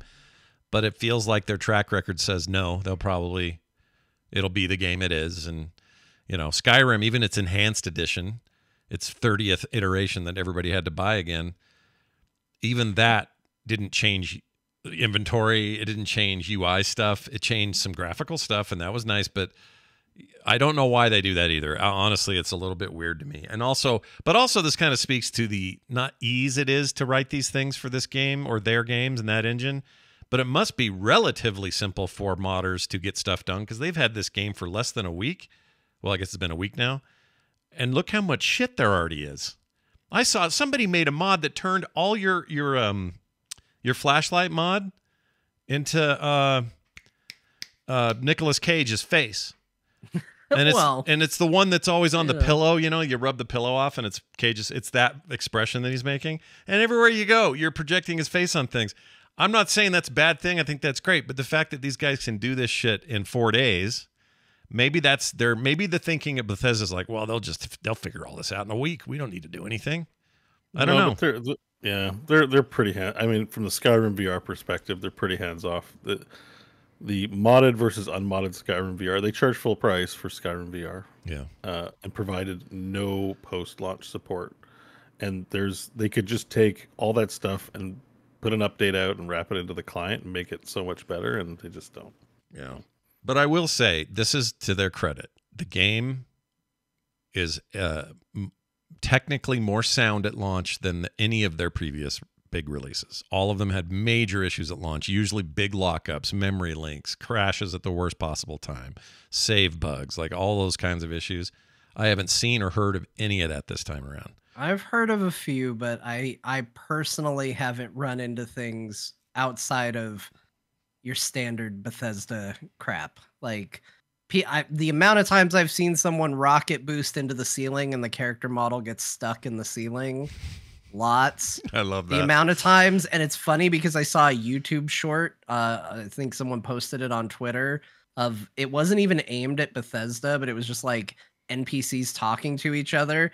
And while someone was talking, looking right at the camera, somebody else went walking by with just this generic animation and took out like a row of tables in their walk. And that literally happened day one playing Starfield. I love that shit though. Walking by and pushed another character out of the way as they walked. I like that stuff. There's a video that went around, got kind of viral, where you just did a mission that saved a guy. It wasn't a key dude. It was like a side mission. So in the end, it didn't matter that much. But it was somebody with dialogue. You were going to have a conversation, learn about his story, and you saved him from something, got him out of there. You're almost to your ship. And way off in the distance, you see this weird, gray-headed, funky-looking alien thing just start to gallop your direction, but it's so far off you don't even notice it. And as you're just going through the dialogue trees with this guy, this thing eventually just comes charging up like a bull and just wrecks it, just splatters him. And that's the end of this NPC that you saved. Like, I like that stuff, though. I never think of those as bugs. Maybe I should. But that open world jank that are in Bethesda games, and famously, I think Skyrim had some of the worst or the best, depending on how your opinion is. But I love that stuff, so I never complain about that so much, as long as my game's not being broken and I can't move forward or I can't, right, keep going or whatever. Yeah, that's fine. Yeah, that's fun. That's part of the fun. So, all right, let's flip the script here a little bit and talk about the end game of BG3. You guys both beat it. First John, now Bo.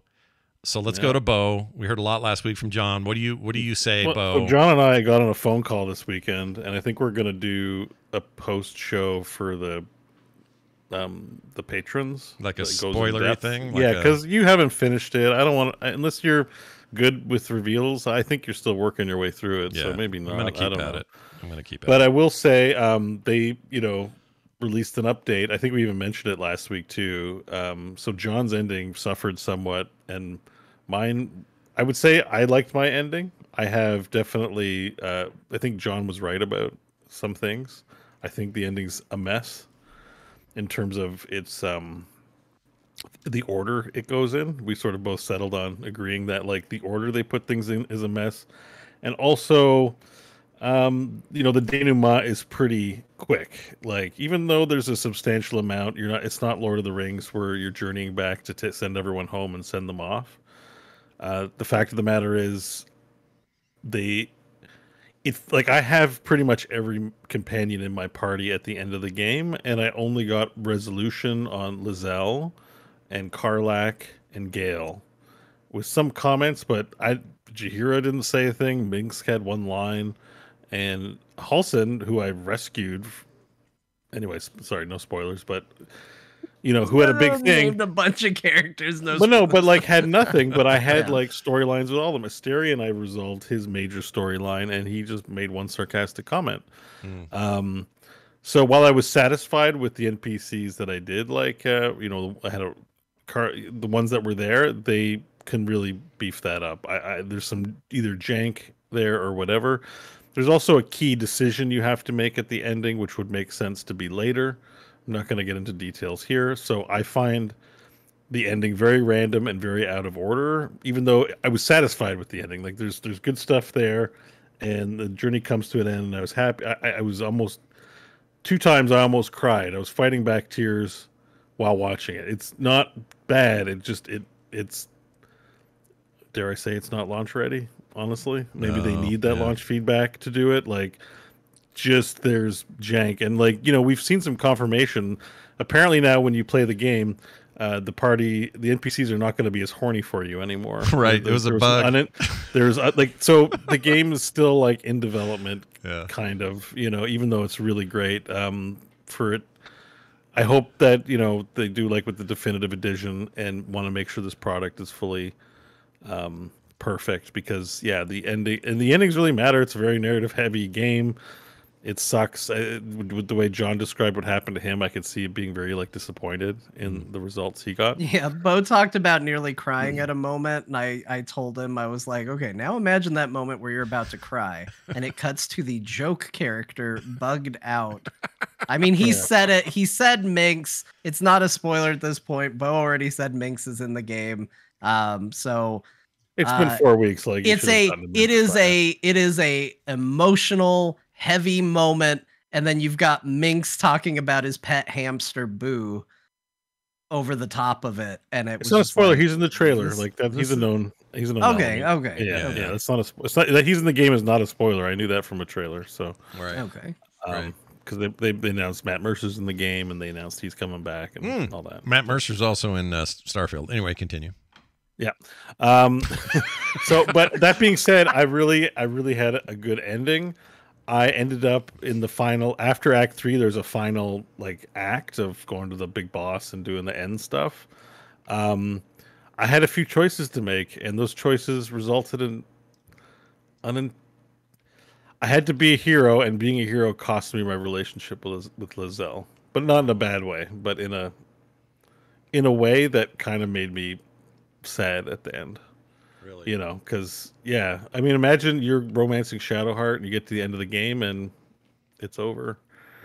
Yeah. If you'd feel bad, maybe you wouldn't want to do that. But the choice I had to make, I was playing, a good guy for the most part. I made the good guy choice, and the world, the world saved, and it's not like I think there's a world where Lae'zel could be your enemy and you could end up fighting her. It wasn't that.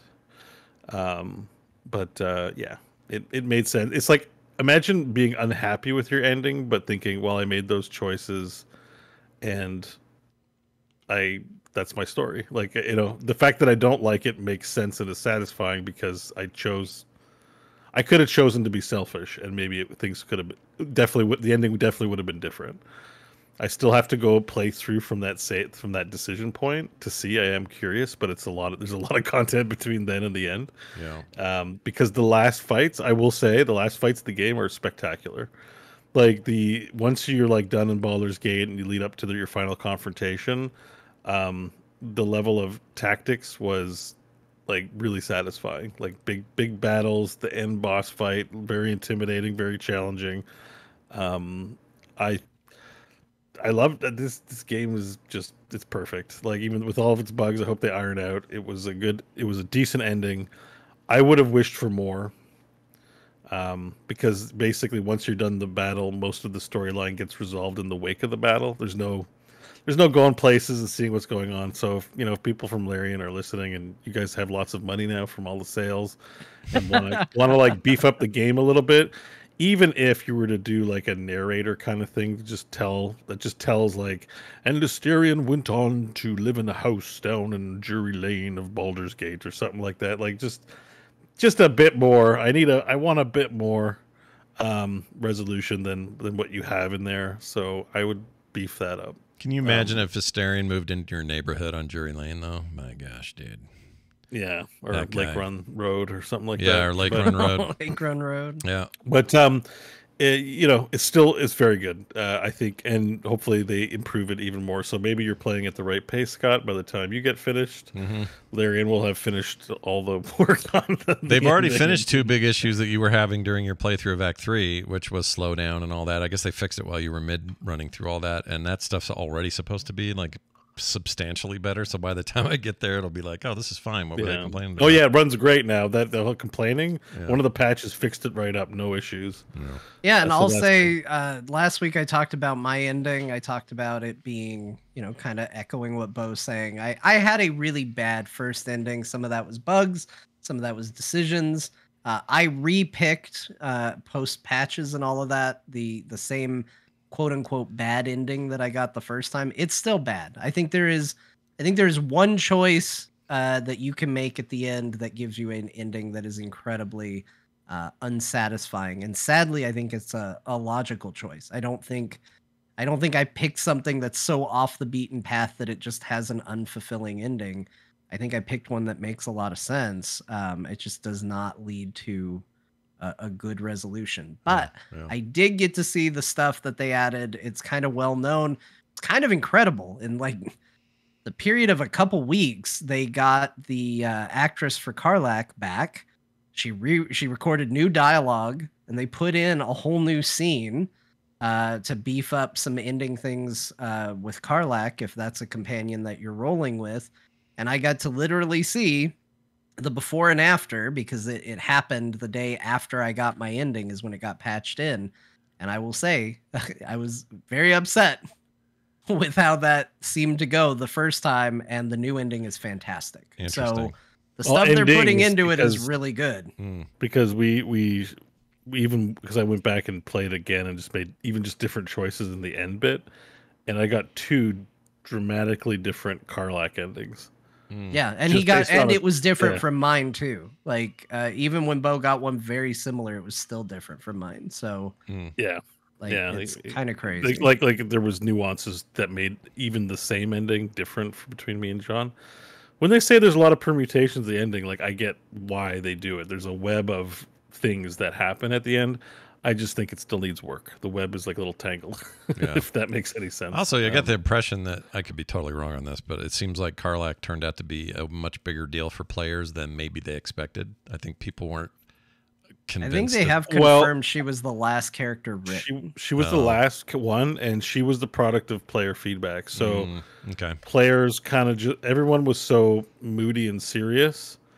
Like basically, they got feedback on the NPCs, and what came out of this one was something that they thought people were asking for, basically. So, also it was well performed. It wasn't just that they did that, but it was with the benefit of data aggregation. Because I think with the whole game now out, one of the worst characters in the game is Minsk. I'm so glad. Not you because didn't he's a say. bad character or poorly performed. It's because he comes in at a point where I don't give a shit about a new character. I already have tons on the go. Like, he's not so amazing that I'm like dropping all the other NPCs because they're also amazing.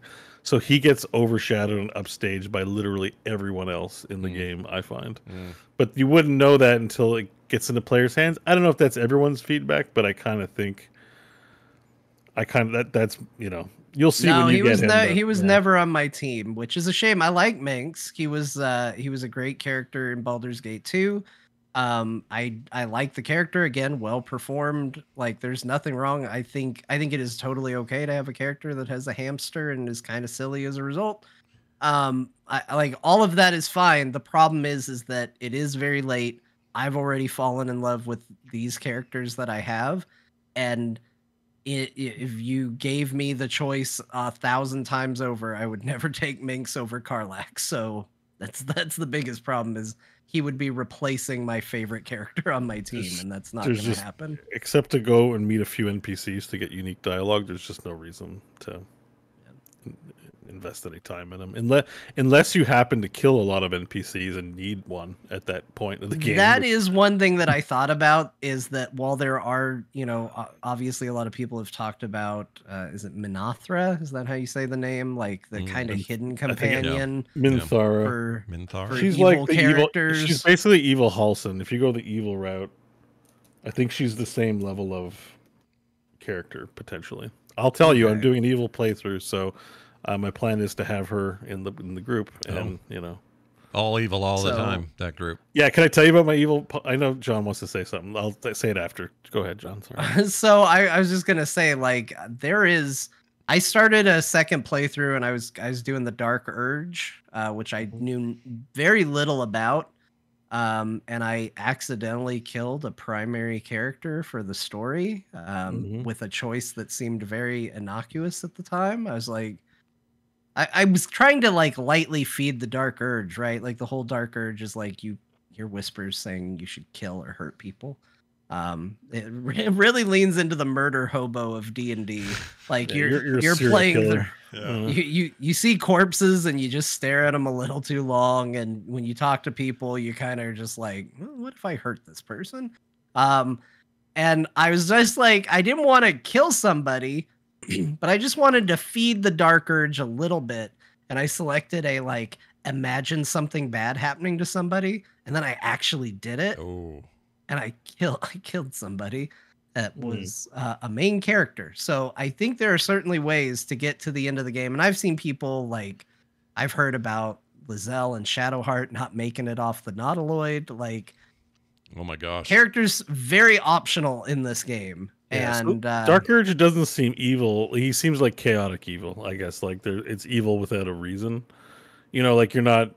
I don't know, but it just if you're randomly murdering because your urge tells you, maybe it's a devil pact thing. I don't know. well, it's also a story where you can fight it. Like that's the thing that's interesting is the Dark Urge. You don't pick Dark Urge and it's like, well, you're gonna have an evil playthrough now, because even within that, even within like I have this voice telling me to do horrible things, you can choose to try to fight it and be a good person, or give Oh. into it and be an awful person. So Okay. it's not even that's not linear. It's still very much a like, are you going to do it? And it almost comes across like a hidden challenge because, like I said, Dark Urge has these moments where it's, like you'll just be told like, you want to do this, and you have to pass a check to say no, I don't. Okay. So All right. sometimes you have agency and sometimes you don't, or sometimes you have to have luck on your side. So it almost feels like a challenge playthrough in a way. So I'm doing Dark Urge on the highest difficulty to just sort of see what that looks Okay. like. It's like a possession thing. Yeah. Yeah, but it's a different thing than what I consider to be the evil playthrough, where basically what I'm playing is Raistlin from Dragonlance, like that archetype that, you know, is a tyrant essentially. I mean that's probably not as nuanced as what Raistlin is, but essentially, I'm a wizard and I view myself as the smartest person in the universe, and that really thing, like, you know, the ends justify the means always, so long as I get the power. So Shockwave. and I'm not gonna. Yeah, Shockwave is a good example. Like, and I'm not going to waste time on things that don't, matter. Like, I don't gonna get involved in people's lives, right? So a good example of what happens is, this isn't spoilers because you've all done it. Like within 30 minutes, I've killed a kid, and Damn.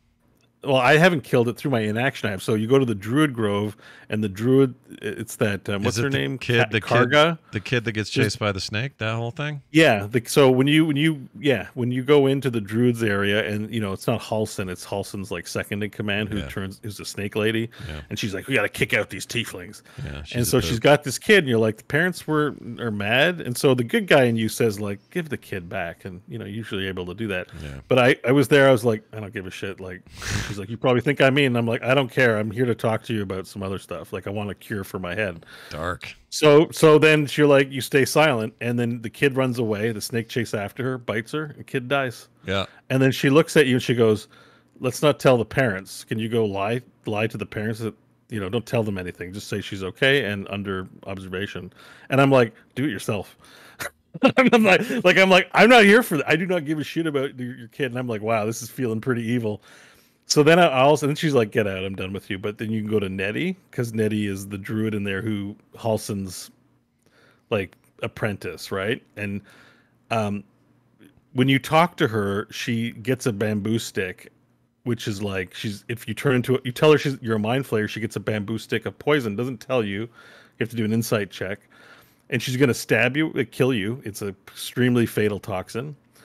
But eventually she sees you're cool, and she's like, I can't cure you, but if I let you go, promise me that if you start to turn into a mind flayer, that you'll drink this poison. And I go, I'm not going to drink your poison. In the good guy playthrough, I'm like, yeah, I'll kill myself if I turn into a mind flayer. What a horrible thing. Right. In the evil playthrough, I'm like, I'm not drinking your potion, bitch. Like, I'm not taking your poison. She's like, you have to agree. And I'm like, no. Then she goes hostile. And I'm like, wow. oh shit. So Yeah. I kill her. Yeah. And then I don't want the other druids to notice, so I have Lae'zel pick up the body. We go back to camp. I hide the body for a zombie because I'm going to be a necromancer, so I need corpse fodder. So I'm like, here's my first corpse fodder for animating zombies. So I murdered a doctor, basically, like a healer, a nice person that I just asked for help that, got violent on me. And I didn't walk away, let her be how hostile, and, no, killed her. And the kid died. And that's 30 minutes off the Nautiloid, approximately. Yeah. Like, I haven't played That's much good at to all. know, though. That it's a whole new path. You're on a whole new. Like, yeah, that's what I mean. We're like, it's an embarrassment of riches in terms of choice, because I'm like, I'm not wantonly murdering people. I'm just selfish, and being selfish results in kind of spreading. It's almost like in the real world, right? Where if you see somebody who breaks their leg, and you're like, sucks to be that guy, and you keep walking down the road instead of calling them an ambulance or something, like that, you kind of sow all these consequences of destruction that feel like they're not your fault, but they are your fault. It's like, it's sort of well done. I look forward to all the other things, like Auntie Ethel, the hag. Yeah. Like, she's clearly a bad guy, right? But I'm super friendly with her. She's like, "Oh, come on down to my place, Bethel. I'll get you some cures." And the party members are like, "Don't trust her." And I'm like, I'm gonna steal her power. Don't worry. But like, she's cool because she's very powerful. That's Man, great. Auntie Ethel, speaking of performances that are really killer in the game, Auntie Ethel was an amazing performance. Every time Yes. she talked, it just lived in my head. What a perfect representation. Did you encounter the hag, Scott, in Act 1? The hag. Auntie Ethel is a hag. You'd like, probably remember this. you know, yeah. Where was she early on? Like In the southern wetlands, south of the Goblin She's camp. in the swamp. She has a Yeah. cottage, and you would meet like a woman there who's like trying to get her husband resurrected, and then she reveals she's a hag, not really a human. She starts in the Tiefling camp and will invite you potentially. Weird. So I don't you might remember admit- her at all. They miss her at all Yeah. entirely. I Must have. have this feeling you missed like 50% of the Oh no, background, there's which stuff. is There's fine. stuff below the Nautilus down there, like physically on the map that I haven't uncovered. I know that, so it's probably some of that. Yeah, so there's definitely some stuff there too. So Yeah. there's a whole Auntie Ethel plot line, and you may still encounter her because that's not her only. Act 1 is not her only appearance, and that's all I'll say. That's all you'll say about So, that. But I got a really funny email, by the way, about you and me, Bo, and it was this. The guy says, I thought the email was just going to call me out. It says, I think it's kind of racist whenever you refer to your brother as your Korean brother. And then the very next line was, that's fine, whatever. People say that about me all the time. Yeah, But the very next line was, and also, I don't need to hear about every single person in that game that Bo's banging at any given time. I'm like, wait a minute. It's not like it was like, he's just talking about the relationships. It's part that's of the game. It's the game. a huge important part of the game. It's like, I'm gonna talk don't play that game if you don't like falling in. Like, I think you can still play it and not fall in love, but Withers will make fun of you. Oh yeah. So I was accidentally controlling Shadowheart instead of my own character, and I clicked on Withers by mistake. Oh no. So I got Withers and Shadowheart, like a unique NPC, and Withers was like, "So nobody loves you," and I'm like, "What?" He's like, "Love seems to be important, yet you have no one. Yeah. Is there someone you love?" And I was like, "I don't even know what to answer." I'm like, "There's no one here I'm into." He's like, "Very sorry for you. They say love is the stuff that makes life, and you don't have it." Wow. He just says it in such a way that makes Brutal. me. Yeah, no, it's like, oh my god, Withers. Shadowheart. Yeah. It's an important part of the game, and I mean, and banging like the interesting, weird things that you can have sex with in that game. I mean, it's a selling point. That was a huge part of their marketing. Was you can have sex with the transformed druid bear style. Yeah. Except that came and, came pretty late in development. But yeah, they pushed it. And also Anyways, they say it was a bug that everyone was so horny. I don't know.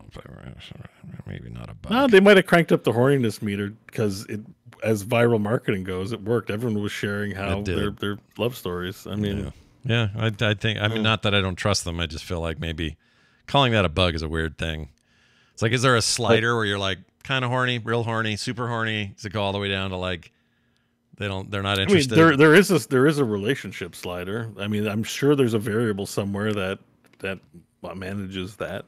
Yeah, I mean, they actually Yes. made Shadowheart easier to romance because people were having a hard time with it. Yeah, Oh, good news, Scott. That's awesome. That's a buff for you. Yeah, she plays hard to get, so I don't know. Maybe I got a chance finally. Not everybody's made the same. Some people it's easy. Some people it's violent. Some people, I accidentally ended up in a relationship with Gale. Like it just happened. He was the one who got targeted the most. Oh yeah, they I turned think him I down was big a- time. I think I was a victim of that because he was in my party and I barely talked to him because I was always worried I was going to have to feed him a magical item. So I never really talked to him all that much. And then all of a sudden everyone in my camp's like, so you and Gale. Huh? Yeah, Gale. I hear about I was Gale. like, what? Yeah, I don't talk to him. Yeah. He thinks you're into him, but you're just worried he's a nuclear bomb, and you're just you're trying to stay on his good side. Like Yeah. He's going to explode. Don't any make the minute. nuclear bomb person angry. Well, that's Yeah, great. But apparently, the reason I bring that up is Minthara. Apparently, there are Minthara stands, and getting her in your party involves murdering the tieflings. I'm Right. pretty sure. Because in my multiplayer playthrough with Mike Crofton and Lady Borkamina, who wants to remain anonymous, we actually triggered her to send her army to the tieflings and had a huge second battle at the gate with Minthara in there, and we killed her there. So she is all about the tiefling killing. So I think for you to get to a place where she'd even join your party, you have to murder the tieflings. And I don't know very many people who did that on their first playthrough. Like, it seems like tieflings are the good guys, kill the goblins. Yeah, if you played, unless you went out to be evil immediately or screwed up in a conversation, I think People nobody say killed them. she's a great romance storyline. Really? And I'm like, the cost of entry is evil. She scares the shit out of me, that lady. She's also a paladin, which is interesting. So she has oaths that I think she has to make sure she keeps as well. Yeah. So I don't know what She that could be an story. oath breaker, though.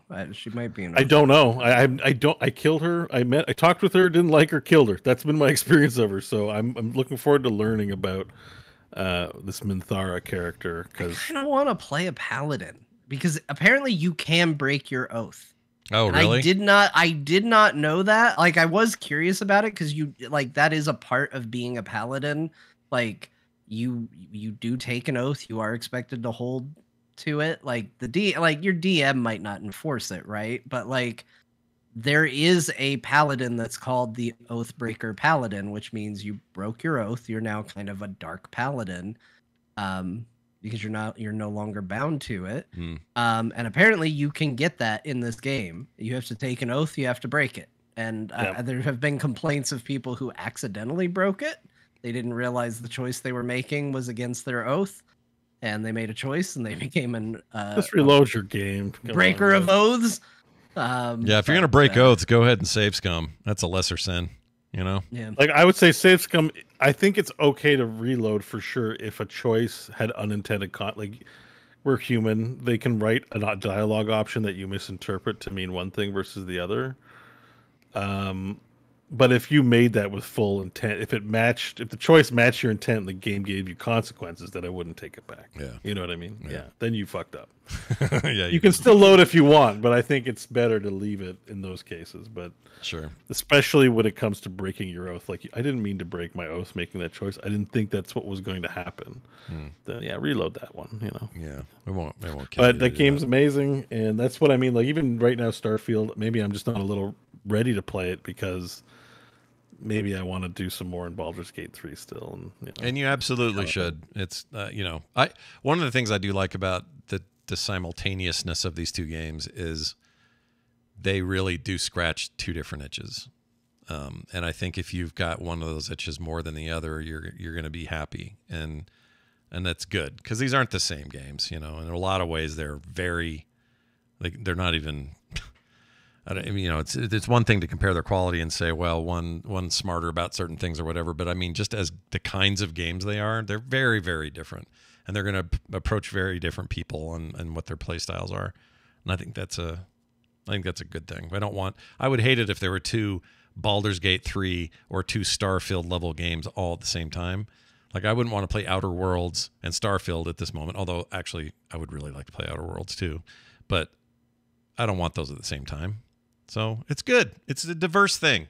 It's hard for us on the show because we're all trying to play everything, but It's all And it's these all are good. like they're not like 10-hour experiences. These are we're talking two like hundreds of Yeah, hours. they're huge. experiences. Freaking Why huge games. Armored Core was so nice, you guys. Oh my gosh. It's not on my list to played, but like Palate cleanser. it's Oh, why good. Armored Core has been so nice. It's like I would get in 15 minutes, did a mission, painted my mech a little more like Shockwave, and call it a day. Shockwave. The one common thread running through Core for the last month. Shockwave. Oh, I also have. I don't know if you guys seen this. I don't know if this is worth sharing or not. But I have. Maybe I should just move. I have a because we're doing the multiplayer stuff on Baldur's Gate 3, Yeah. and I have a clip. I messed up hard. I don't know if you've. Oh, guys I can have play seen this. or Sure, not. why not? Oh, I did see this. I have not seen this. good. Let me pull it up and add audio because I want to It's- hear it. It's just worth sharing. It was. I have to It was a real supervise Crofton. moment. I'm master Whoops, of that's you Clock. talking. Hold on, let me turn you up some because you are quiet. It's not your fault. It's this browser thing. Okay. All right, here you go, chat. Let's have a look at this clip. Here you go.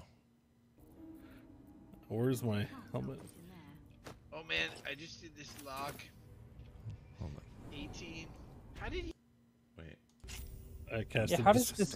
Oh shit! Oh, oh god damn it! Did you do that or did he do that? Yeah, yeah. So I don't know if you got it from the full context for audio listeners, but basically, because Crofton is playing a halfling, he can go in a little hole, and he's happy. He's unlocking picks, and I'm kind of I'm the supervisor. I'm the master. I nominated myself master of coin because we always have to resurrect constantly. Every gold that we get goes to Withers because we have to. We've spent like thousands of gold already on reses because shit keeps happening. So I'm the master of coin. I'm just gonna go inspect and see what Crofton's doing. In truth, I just wanted to participate in what he was doing. So I disguised self into a halfling, and I have a lit torch because I'm lighting things for people. Unfortunately, I failed to realize the room was full of smoke powder barrels, and I just walked. Now, if you walk with a lit torch near a smoke powder barrel, you'll blow up. And I blew him up while he was in the middle of lockpicking and costed us another 400 gold in resurrections because the other two party members aren't small enough to get our corpses. Right, So right. they have to go back to camp and do it again. There were so many And, places I couldn't get into because I didn't have any kind of short character in my team. So there's so many holes in walls and stuff where my perception's picking them up.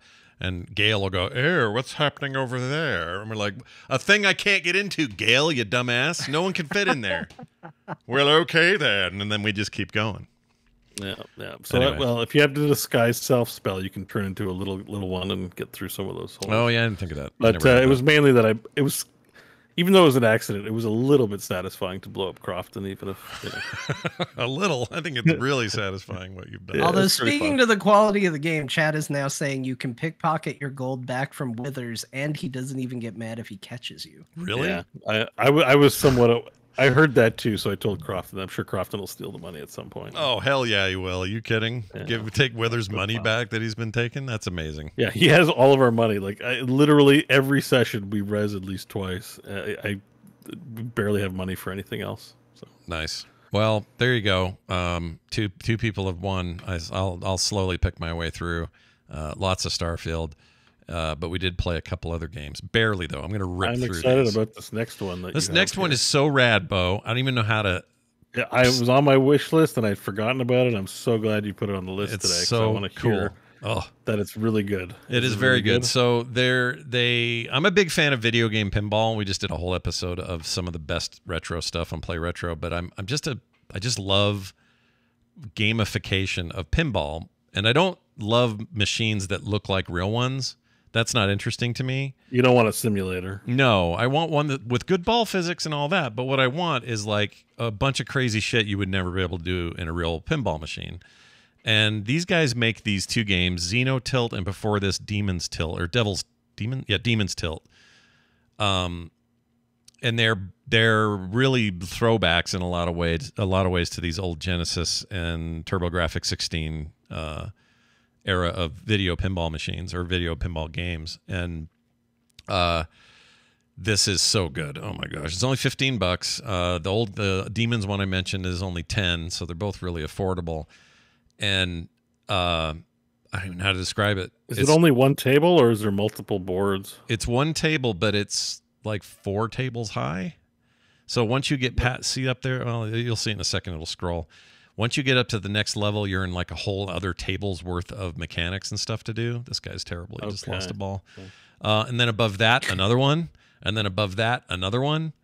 So it's like this multi-level stuff. So yeah, the game is focused on entirely one big complicated table, but it's a thing that would never actually be a table. Like this would never work. That makes it interesting because losing the ball, it's always the thing I hate about pinball is losing your ball. Yeah. But this is like if I'm on tier 3 and I lose the ball, well, I'm just on tier 2 and I'm still in the action. Right. Exactly right. And if you have multi-ball going, there's even more of that kind of stuff. It's visually kind of crazy. You want to kind of, they put a tracer on the ball to help you track it. And it needs it because there's a lot of graphics going on, but it's done in this like pixely thing kind of vibe. The music's amazing. The effects are amazing. But like it looks like even the boss will grab the ball and spin it. It's like things you would never be able to do on a table. Oh hell yeah, yeah. And things have hit points, so you eventually chip away hit points of certain creatures and things, and that launches a new phase. And it uses a lot of this guy's so bad. Why is this player so bad? Anyway, I hate it when I pick a video where the player doesn't know what he's doing. Anyway, it's so zen-like when you get into the groove of it all. You're just sitting there soaking it in. It plays beautifully on Steam Deck, great on desktop.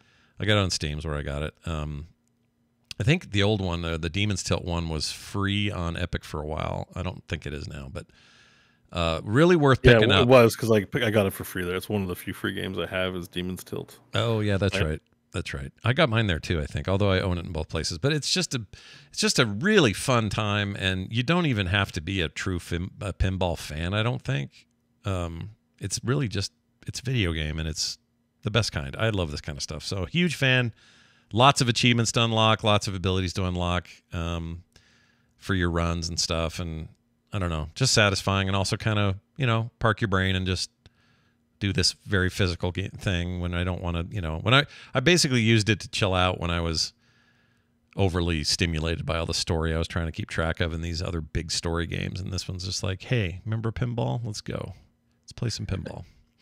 It's really good. Again, that's Xenotilt and available on Steam for $15. And then I did a weird thing. I was in, the Microsoft ecosystem a little bit because of Starfield. And I thought to myself, hey, before I get out of here, I just want to check, because I had it installed from last year or something. Was Crackdown 3 ever given its frame rate boost? And I wasn't sure. And I like Crackdown, even though 3 got kind of mediocre reviews for being not very innovative. It basically played like Crackdown 1 and 2. For me, that's not a problem because I love the Crackdown games and I find them ridiculously fun, and I like unlocking everything and, checking stuff off a giant list, and it's just kind of my open world good time when I just, again, need to park my brain and not think too much. And 3 is definitely that. The problem I had with 3 was when the Series X and the PC version of Game Pass came out, this game never got a boost past 30 frames per second. It was locked at 30, and there's no reason for it. Like what this game has in it is, there's plenty of more complicated games that are running at 60 plus. And in PC, it's just unforgivable. It's like, what are you even doing? You don't even give me the option on there. So I was just checking in there to see if they changed it. They haven't changed it, but I ended up playing for 3.5 hours because this game's great. I really like these games. They're stupid. Terry Crews is great, though. He's in 3. And oh, yeah, that's right. Yeah. Hams it up pretty good. Again, it's an unpopular opinion because a lot of people were disappointed in it. I am not. I love the run and lock sort of shooting gameplay. I love how easy it is to switch weapons and find new ones. And, it's kind of just chaotic GTA 3 type stuff. And it's one of my favorites. So I don't have the complaints other people have about 3. I think 3 is really fun, except I really just have that one technical issue, which is there's no reason this shouldn't have a frame boost on the newer consoles or on PC. It's so stupid to me. I don't get it. But maybe it's because the game, didn't do great and they don't want to support it. I don't know what the reasons are, but I don't like it. So fix that. That's it for me. John, you played. Well, you did some more Frog Wrestling. Let's do that. Frog Wrestling is back this week. I was really happy to get back into it. Feeling just good enough to put in some new wrestlers. Gwen Gunn from Phoenix Pearl T has joined the roster. And in addition to that, one of the most requested wrestlers for reasons not entirely known to me, There she is. Fast Grandma. How is she black and white? How was this accomplished? I'm blown away by this. Fast Grandma has been added to the game and had her debut match as well this week. Everybody wanted to see Fast Grandma, so Look at there her. she is. Oh, She's John. ready to go. John. And Amazing. yeah. How'd she so do? that's- Did she perform well? Did she ran to the ring fast. She had a fast entrance, and she lost fast, real fast. Yeah, you should go back and see her entrance. Her entrance Yeah, is just wild. her She thing just on sprints to the ring. ropes. She has so much energy. Who is she based on? Is this another wrestler I should know that does this? I gave her Ultimate Warrior's entrance. Now, this was actually the same entrance I used for Brian Dunaway. Yeah. I have to give Dunaway a new entrance, but like sprinting to the ring as fast as humanly possible was just too good for Fast Grandma to not do it. Well, yeah, she's Fast Grandma. That makes sense. So, yeah, she's in black and white, which was one of my favorite things to do. It's not really a trick. It's just everything that she wears, every bit of her is just color coded out. Yeah. So it's not like there's a setting to say like I want a black and white wrestler. In fact, if you go forward in the match, you'll see once she starts bruising and stuff, like color starts to form on her because the game does do like, well, if you're getting hit a lot, your skin will start to turn red and stuff like that. Okay. And so color does show up. Technically, if she opened her mouth, you would see pink gums. There's like certain things you can't color out. Yeah. But it is a neat effect. I think it just looks really cool to have a black and white wrestler. But Yeah, it looks like Martha not opposed to hitting an old woman. Oh no. And just beat the holy hell out of her. It looks like she's kicking Lucille Ball's ass or something. Is what this looks like. Yeah. And crazy. Yeah, That's it's, crazy. That's amazing. It was a lot of fun. It was great. Bo got some revenge. Bo continuing his revenge streak. He beat up Brian Nice. Dunaway 2 weeks ago for taking his place on the core crew. He beat up me this week for being part of the core crew that kicked him out. So there's one more person in core that Bo might set his sights on, and he's currently injured. So Is that Scott? that would be Scott. Oh So shit. Really? Bo might be gunning for Scott, might be coming for him, and I think Scott might just have to put the title on the line if Bo goes for him. Oh my because, gosh. I'm dead. I just think that's We've got a title match coming up. Do I just win the belt or do I win core leadership as well? I don't know. It's hard to say. We don't know what's going on, so it's great. All It's, right. it's fun. It's back. Check it out. Craftless Rogue on YouTube, everybody. And also when it's live on Wednesdays, you'll find that on Twitch, same name. So watch for that. Let's see what else. Oh, you played a Mega Man X Dive Offline. What the hell is this? What? Yeah, I'm a big fan of Mega Man X. I really like the Mega Man X games. I like them a lot. And recently we watched, I don't even remember what presentation it was, but it showed Mega Man X stuff. And I was like, I got really excited.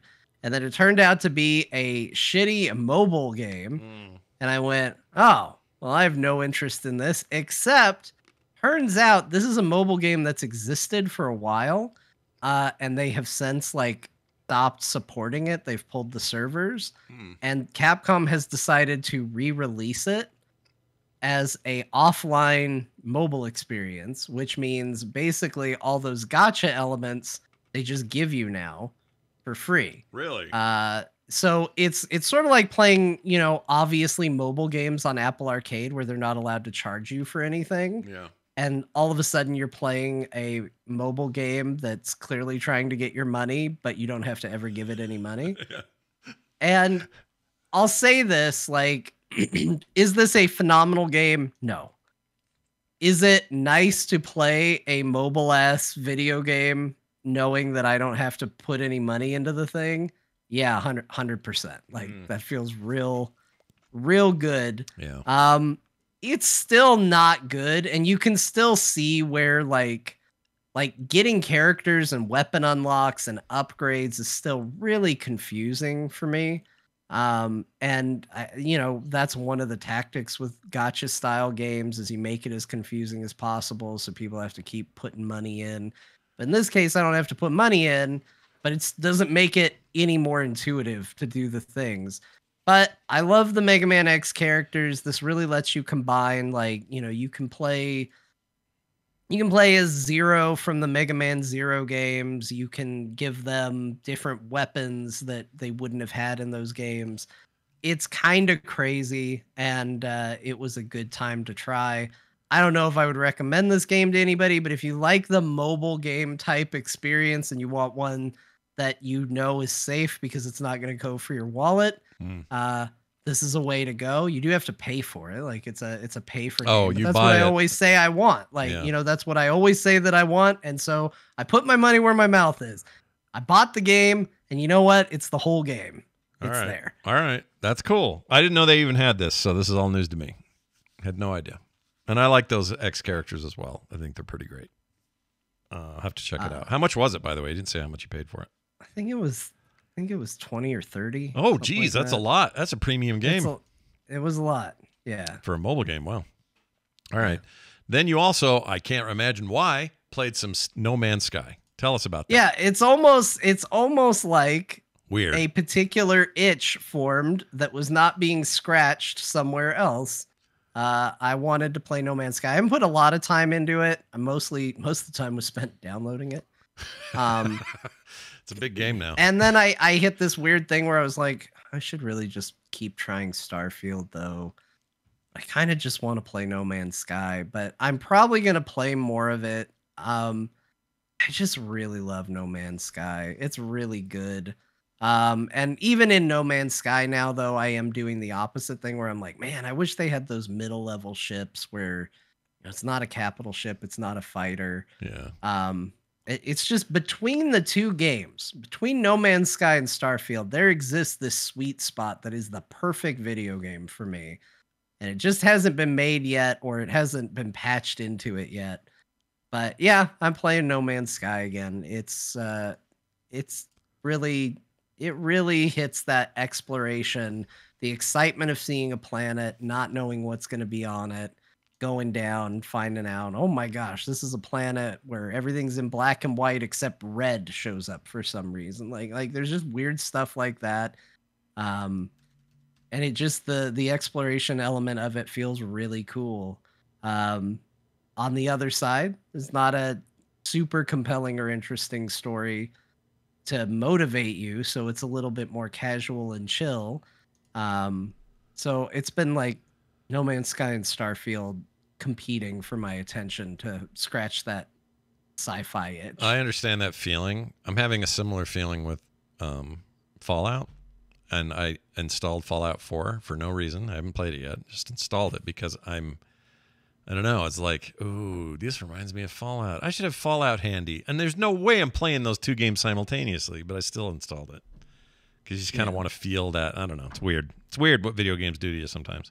So I understand. It's totally fine. And hey, No Man's Sky is a badass game, everybody. You all should play it if you don't already have it. It really is. Like if you played Starfield and you were like, oh, I don't like the exploration, play No Man's Sky. It's genuinely good. Like if you want an RPG, don't play No Man's Sky. Yeah. It's not one. It's really But that. The if other you're- one. Yeah. Oh, go ahead. Sorry. But if you want to explore planets and see weird shit, and if you want to fly not by loading screen, you want to actually like land down on a planet and take off from a planet, No Man's Sky is gonna scratch that itch. If that's not what you're looking for, try Starfield. Yeah. Like You'll find something in the middle somehow. Actually, the game in the middle is what I would like. I hate that I'm agreeing with you because I am really enjoying Starfield, but I would like. There's something missing on both sides because No Man's Sky doesn't have near enough RPG. It's too much survival. There's things I love about it, but there's things I don't. And there's, same issues on the other side. There's something in the middle, someone somewhere, and it's not Star Citizen, so shut up about that, everybody. Have you heard about Star Citizen? Somebody somewhere is going to do it. Hey, if Star Citizen does pull it off and it becomes a game I can buy without investing $1,200 or whatever, well, then we'll talk. But right now, it ain't that. Bo, let's flip over to you. Yeah, well, just don't forget about Elite Dangerous as an option. Oh, as right, well. right. Yeah, still a I thing. mean, I haven't been there in a little while, but I don't know. I'm a little curious to know what's going on with that game. But I assume it's still got its. yeah, people love that. Sometimes Elite Dangerous has had rocky history where it's like it goes from being awesome to everyone being mad at them. Yeah. Their X pack, the Dangerous Odyssey, is mostly negative right now. I'm just looking at it. Oh, the on-ground stuff, the shooter part. Yeah. So, but I mean, anyways, I don't know. But that might be of its time, and maybe now it's good. It's just hard to know. Yeah.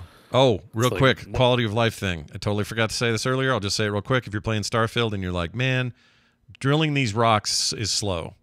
Like getting this nickel out of the stone I found is slow with this drill thing. It is if you're only holding down on Xbox or on controller, it's right trigger. You charge it up with left trigger and just hold that down. And when you see those rocks or those areas that need to be mined, like a single trigger and the thing pops. It's almost immediate. So you don't have to sit there and aim at it and wait and all that. It goes I don't know what I need those materials for yet. crafting crap. It's for later. It's all like it's like, look, nickel. yeah. And I'm like, it's because you're gonna build an outpost. You're gonna build new ships, your own ships. Like all that stuff goes to that eventually. But the game is not good at early in the game of even telling you why you care about those minerals. It's sort of like you just kind of want to bank a bunch of it if you can. And even not if you don't want, because there's tons of the stuff. You can go to any planet and get it, so it's not like it's hard to get. But yeah, it's meant for more advanced stages of the game. So just know that though, you can save yourself some time and use that left trigger, or in the case of mouse, I think it's just left mouse, and just hold that down. It's like spinning up a Gatling gun kind of, and you'll see the little reticule go, and then and you just hit those rocks and they explode, and you take the stuff, and it doesn't take any time at all. All right, Bo, let's talk about Marvel Snap on PC. Yeah. You're playing. So woo! I still, I play Snap on the phone every now and then. There's not much really to talk about week in, week out in that game, so I don't really bring it up. But, I like to snap off a few matches. Yeah, I see what you did. I like that. And, Snap it I do end up picking the Battle Pass up and usually getting the card. This month it's Loki. It's exciting. Build some decks with it. But the big news we saw at a Gamescom was that they launched the PC client finally, and I want to say the PC client's decent. I think it's doesn't have quite the fidelity of the Hearthstone client, but it's a lot better. Certainly, the collection manager is really good. Finally, so building decks and stuff online just to take them onto your mobile phone is pretty awesome. And overall, it's a big win. So it finally has a competent, good, actual PC client, and I wanted to just give them praise for putting that out because it's good. I'll admit it makes me kind of want to play that again, knowing I can play it there. So I'm kind of interested. Yeah, maybe just log in, play a couple matches, whatever. It's free to play. It's pretty, again, it's pretty easy. It's pretty generous with the amount of cards it'll give you.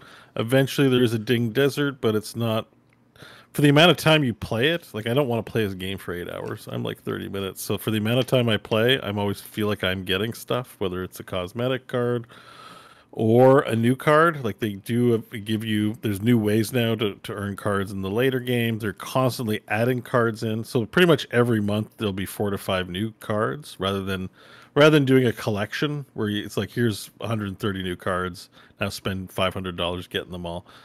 They just add a couple of cards a month and you're on a collection tracker. So there's always some cards you don't have, but you'll eventually get them. Yeah. And then the option to speed that up is where the money comes in, as well as the cosmetics. I've never really felt I had to spend anything other than the season pass. I just get the card right away if it looks fun. Right. But anyways, the PC client's good. That's what I want to say. Word on the street was this game was making $100 million a year, and that compares to the current Hearthstone is only $18 million a year. Which is well, Snap. I mean, Marvel's big. Marvel's huge property, and this game fits.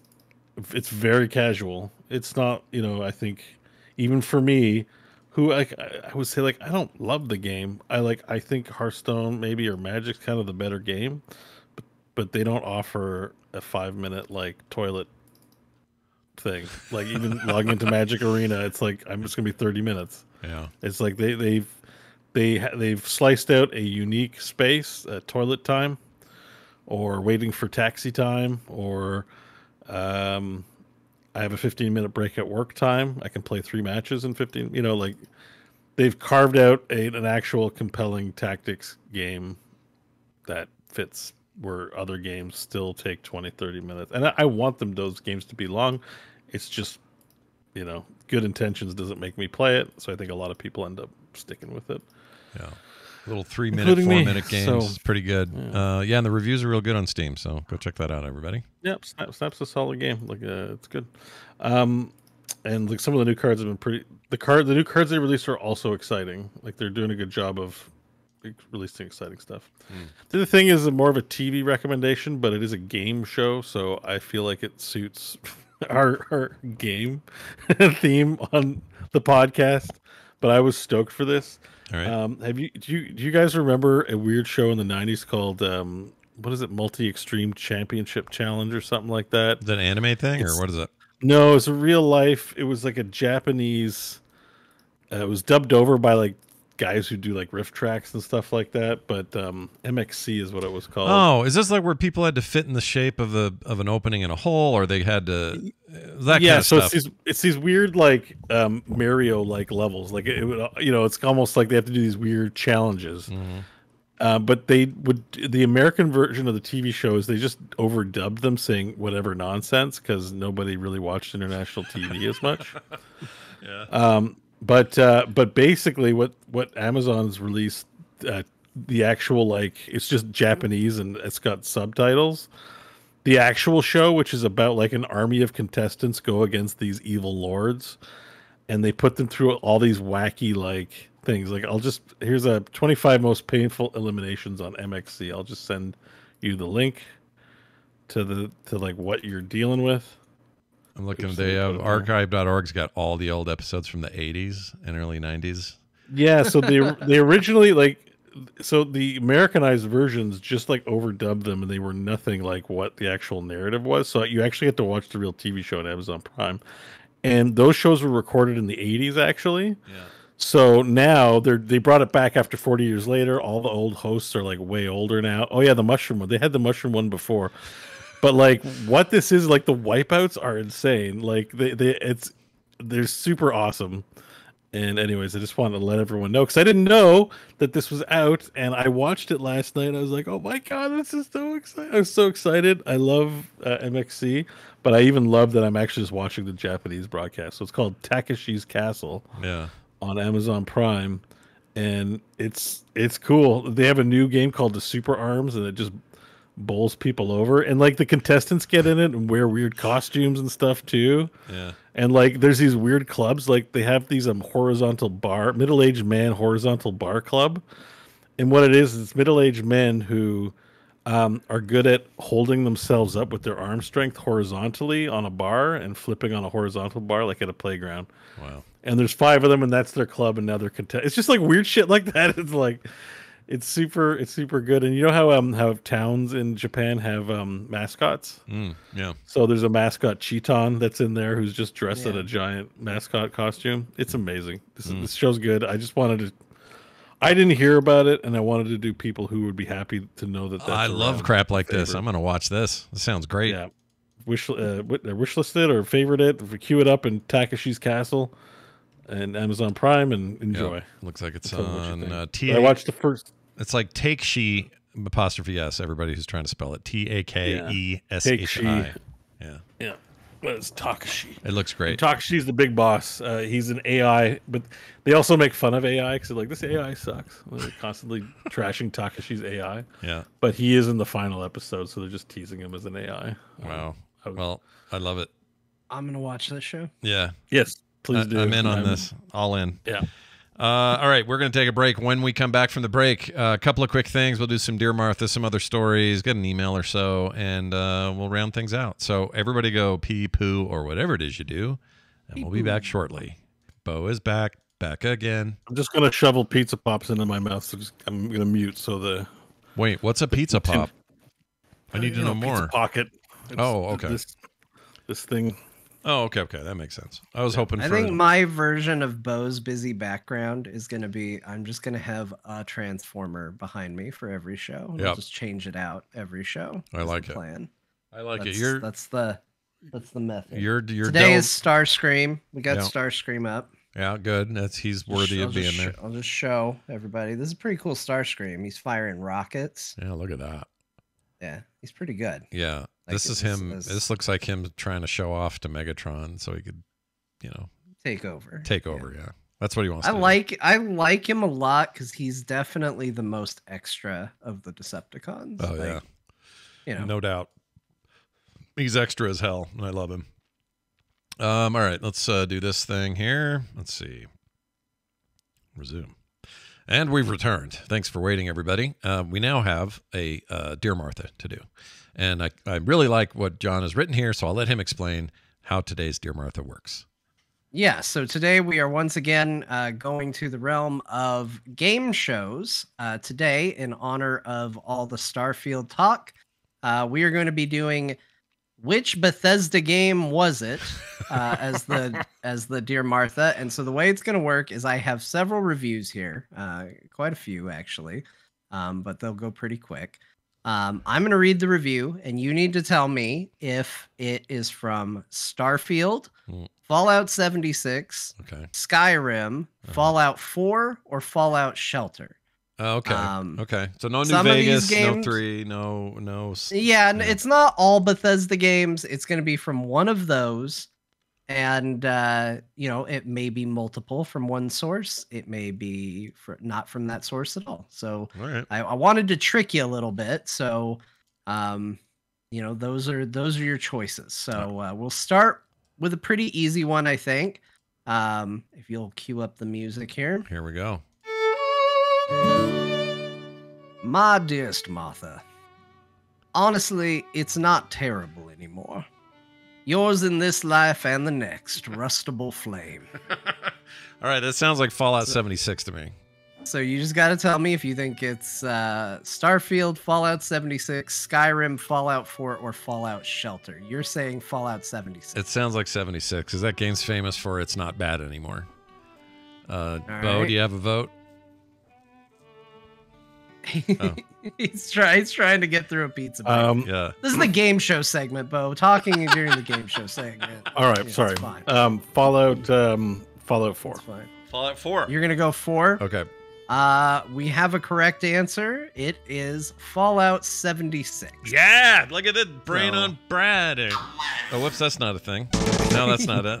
I was trying to find something that was like a happy. Here we go.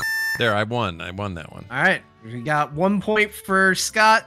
No points for Bo. Still plenty of time to turn this around, though. Okay. Here's your next review.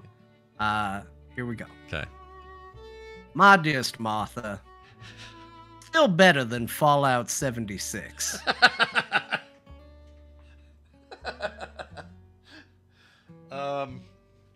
4. That's got to be Fallout 4. Yeah, Oh. Fallout 4, sure. Bo agrees. Another Fallout 4. No points Fallout this 3. round. That Oh. was a review for Fallout Shelter. Oh, come on. That guy's being the hyperbolic. mobile game. What a poo-poo.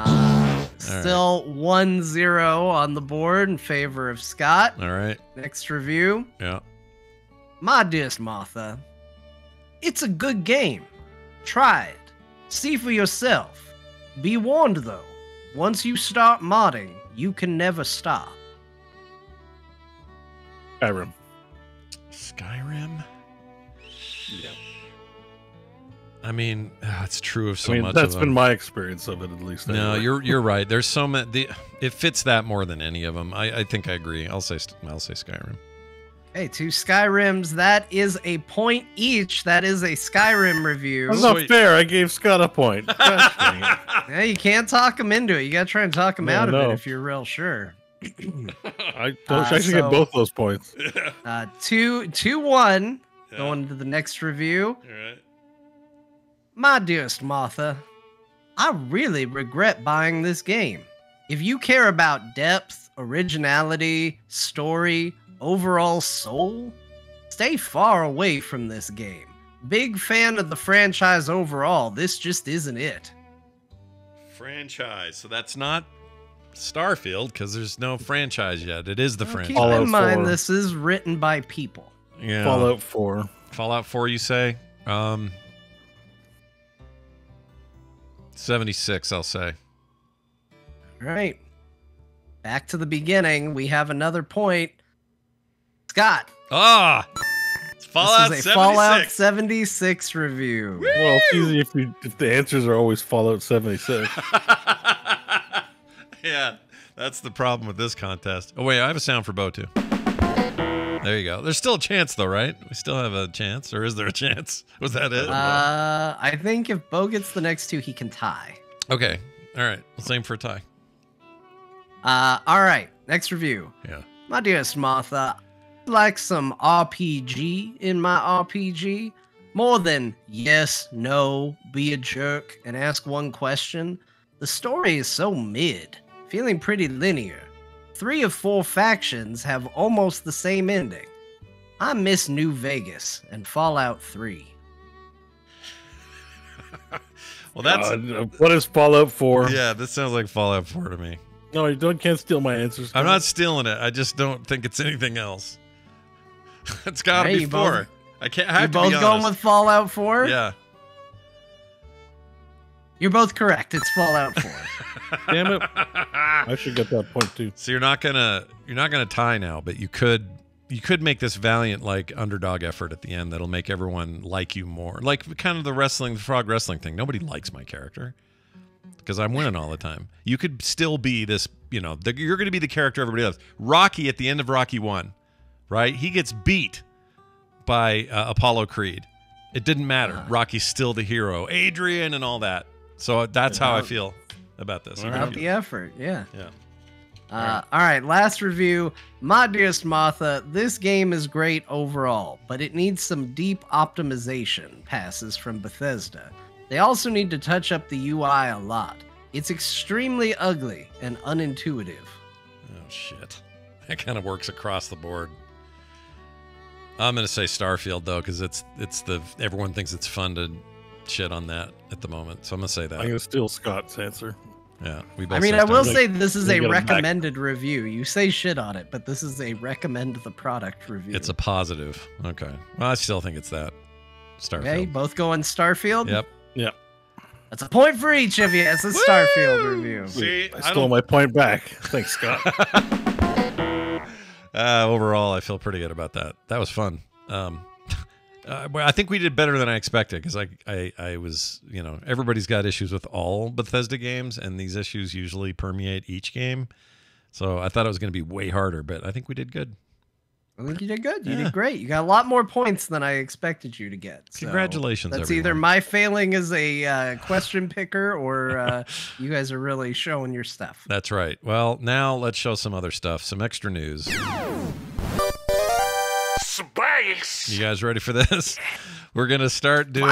I'm going to put that guy in more things. I love it so much since you brought it up last week. Final Fantasy 16 is getting 2 paid DLCs, and also the PC port is confirmed to be worked on right now. They're working on it. And a free update hit last week. What was that update about, though? Was that just patches? Was that So something? the update's kind of basic. Like, Whoa. yeah, that was weird. Did everybody hear that echo? No, I heard that. I didn't hear anything. Okay, yeah, that weirded me out real bad. I didn't hear tried anything. to ignore it, but then Bo You're said good whoa, now. and I was Yeah. like, okay. Yeah, All right. weird. Well, people at home probably didn't hear it, but that was rough. That was too much me in my own ear. Yeah.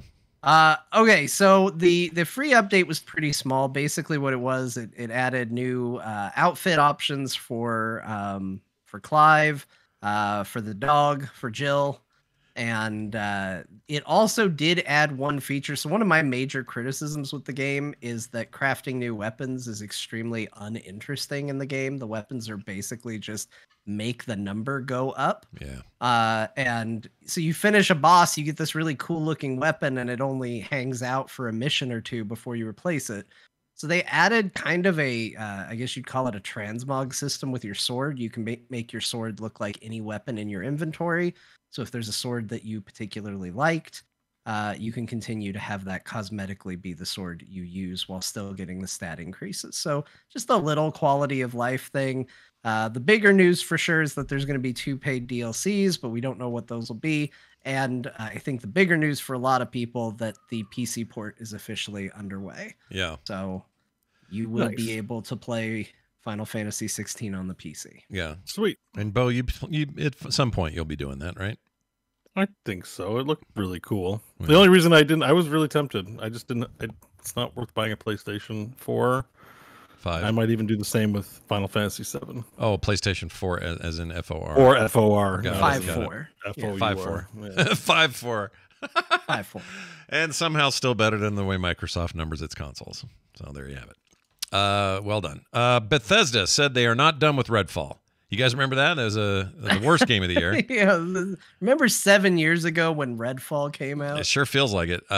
The case could be made that Redfall not only was a poopy release, but also in one of the greatest years of video games, it is the poopiest release. But they claim they are going to keep at it and make that game really good. Comparisons to things like Fallout 76, which genuinely people really like now. They may get there. I don't know how they get there, but maybe they can. I don't know. You know, I don't know how that. they get there with this game either. I mean, I wanted to play it. There's a reason I tried it. I didn't try it to shit on it. I tried it because I hoped it would be good. So if they can make it good, that would be awesome. yeah, But man, you got to do a lot of work to this game. Yeah. That's a lot of work. Yeah. It needs to be. I'm sorry to tell you this, Bethesda or Arcane, right, is the ones who made it. yeah. You need to Final Fantasy 14 Redfall. It's time to say that a moon that held a dragon landed and the dragon burned all of Redfall to the ground and then they rebuilt it. This Yeah. needs to be, this isn't a case of like, well, the shooting's better now. Like, this needs to be almost an entirely different game. Look, there's for it only to one be a good Yoshi game. P, and he's busy. I don't think it's gonna happen. Yeah, this is busy. He's making a PC port of Final They Fantasy. say it. 14 They now. say it as if like it's the norm for games to be saved. There are 2 games that were saved: No Man's Sky and Final Fantasy 14. That's Yeah. it. I'd So, argue. Those are the I doubt. I'd argue that 76 is saved. It's a good game now. No one gives it the if people who Maybe already as an decided- honorable mention. I can't personally attest to that one, but I'll include it. It's still my point. Is the ratio It's rare. is very It's very not low. high. Yeah, it's very very The- rare. No question yeah. about it. It's funny at the Maybe end. you'd even include Diablo 3 in there because Reaper Oh, that's really true. changed Diablo people's 3, tone yeah. on Diablo as well as the 4th. But I'd still, call that saved. Yeah, I mean it was yeah, already but fundamentally the number okay. of blue like what's a good way to put this, like shaved to saved, or A shave to save. Shaved to crap saved. to good. I'm That's- just trying to find a clever that way sounds of like a real weird religious movement. but whatever, it went from bad to good A shave to because save. of additional work. Right. It's like one hand, you can count them on one hand. So I think Redfall just needs to stop bragging about that they're going to do it and just do it. Yeah, don't tell us about it. Come surprise us all. They're just trying to make Phil happy. Phil, they Remember when Anthem was going to be saved? Oh my lord. yeah, it's a good example of a not save game. I don't know that Anthem has still yet been topped though in terms of just raw disappointment. Like It had a cool. I thought Anthem was cool. Anthem could have been just the- amazing. It could have been the greatest next thing. It's just how do you do that with the BioWare name and all that goes into that? Like I still to this day like I think that makes this game look like a winner in a weird way. Like even though it was probably Anthem more had playable. redeeming qualities. Like I even played. Yeah, I it later. liked It was on- playing parts of Anthem. I didn't like any part of Redfall. Well, that's a good point. I liked vampires until they started being weird and broken, but I liked their look. I liked the concept of Redfall a lot. We'll Redfall's see. just Maybe. But Redfall's a head scratcher, dude. What a weird deal. Arcane, what happened? There'll be a book one day. All right, moving on. I'll rip through some of these. Crossplay coming to Baldur's Gate 3 at some point. PS5 version's out in the wild. People are really liking it and saying good things. Probably after the Xbox version hits, so watch for some cross-platform play coming out of Baldur's Gate 3. YouTube's testing out playable games This is a weird thing. We went into a bunch of this on DTNS this week while Tom is in Korea. And basically we don't have a ton of details. So the current theory is these are going to be games that'll show up like on your For You YouTube stuff. So you'll be able to just play games right out of the app and play games right off the web page. And the theory is they might even be big AAA licensed titles using Stadia technology on the back end, which they wouldn't throw away. I mean, that stuff, they still use that for other things anyway. So their cloud gaming infrastructure will likely come into play here.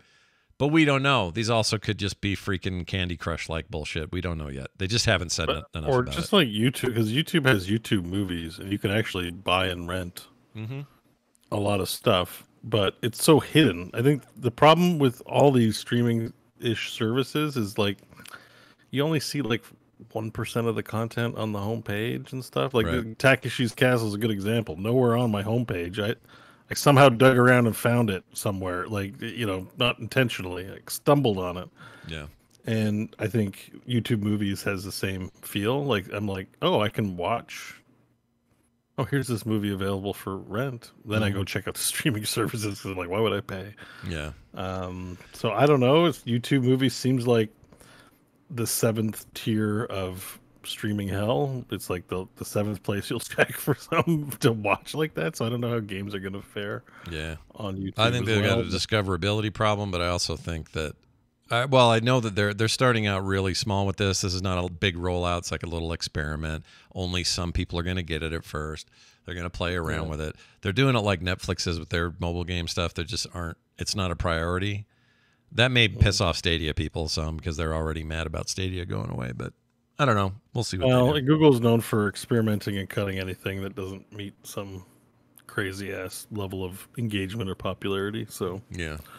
because they remember YouTube was supposed to be the gaming streaming destination for a little while, and they They just didn't didn't give it do a the great job of it, and they pulled a plug on that. Same with Stadia. Why not playable games? Like they just seem to do that with a lot of things. So. Yeah, the revenue. It's Square Enix times 1,000 with expectations. I think they just won't keep stuff around if it's not performing at whatever astronomical level they need it to be.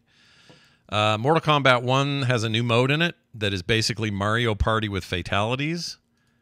I am all in on this weird idea. This is a cool idea. Yeah. For the longest time, I thought that this should be a Smash Brothers feature.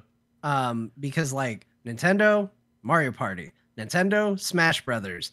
It just makes sense that like my biggest issue with Mario Party is that most of the time I didn't much care for the mini games. I thought the mini games were kind of bad. Yeah. But what if the mini game was play Super Smash Brothers? Like that could be really cool.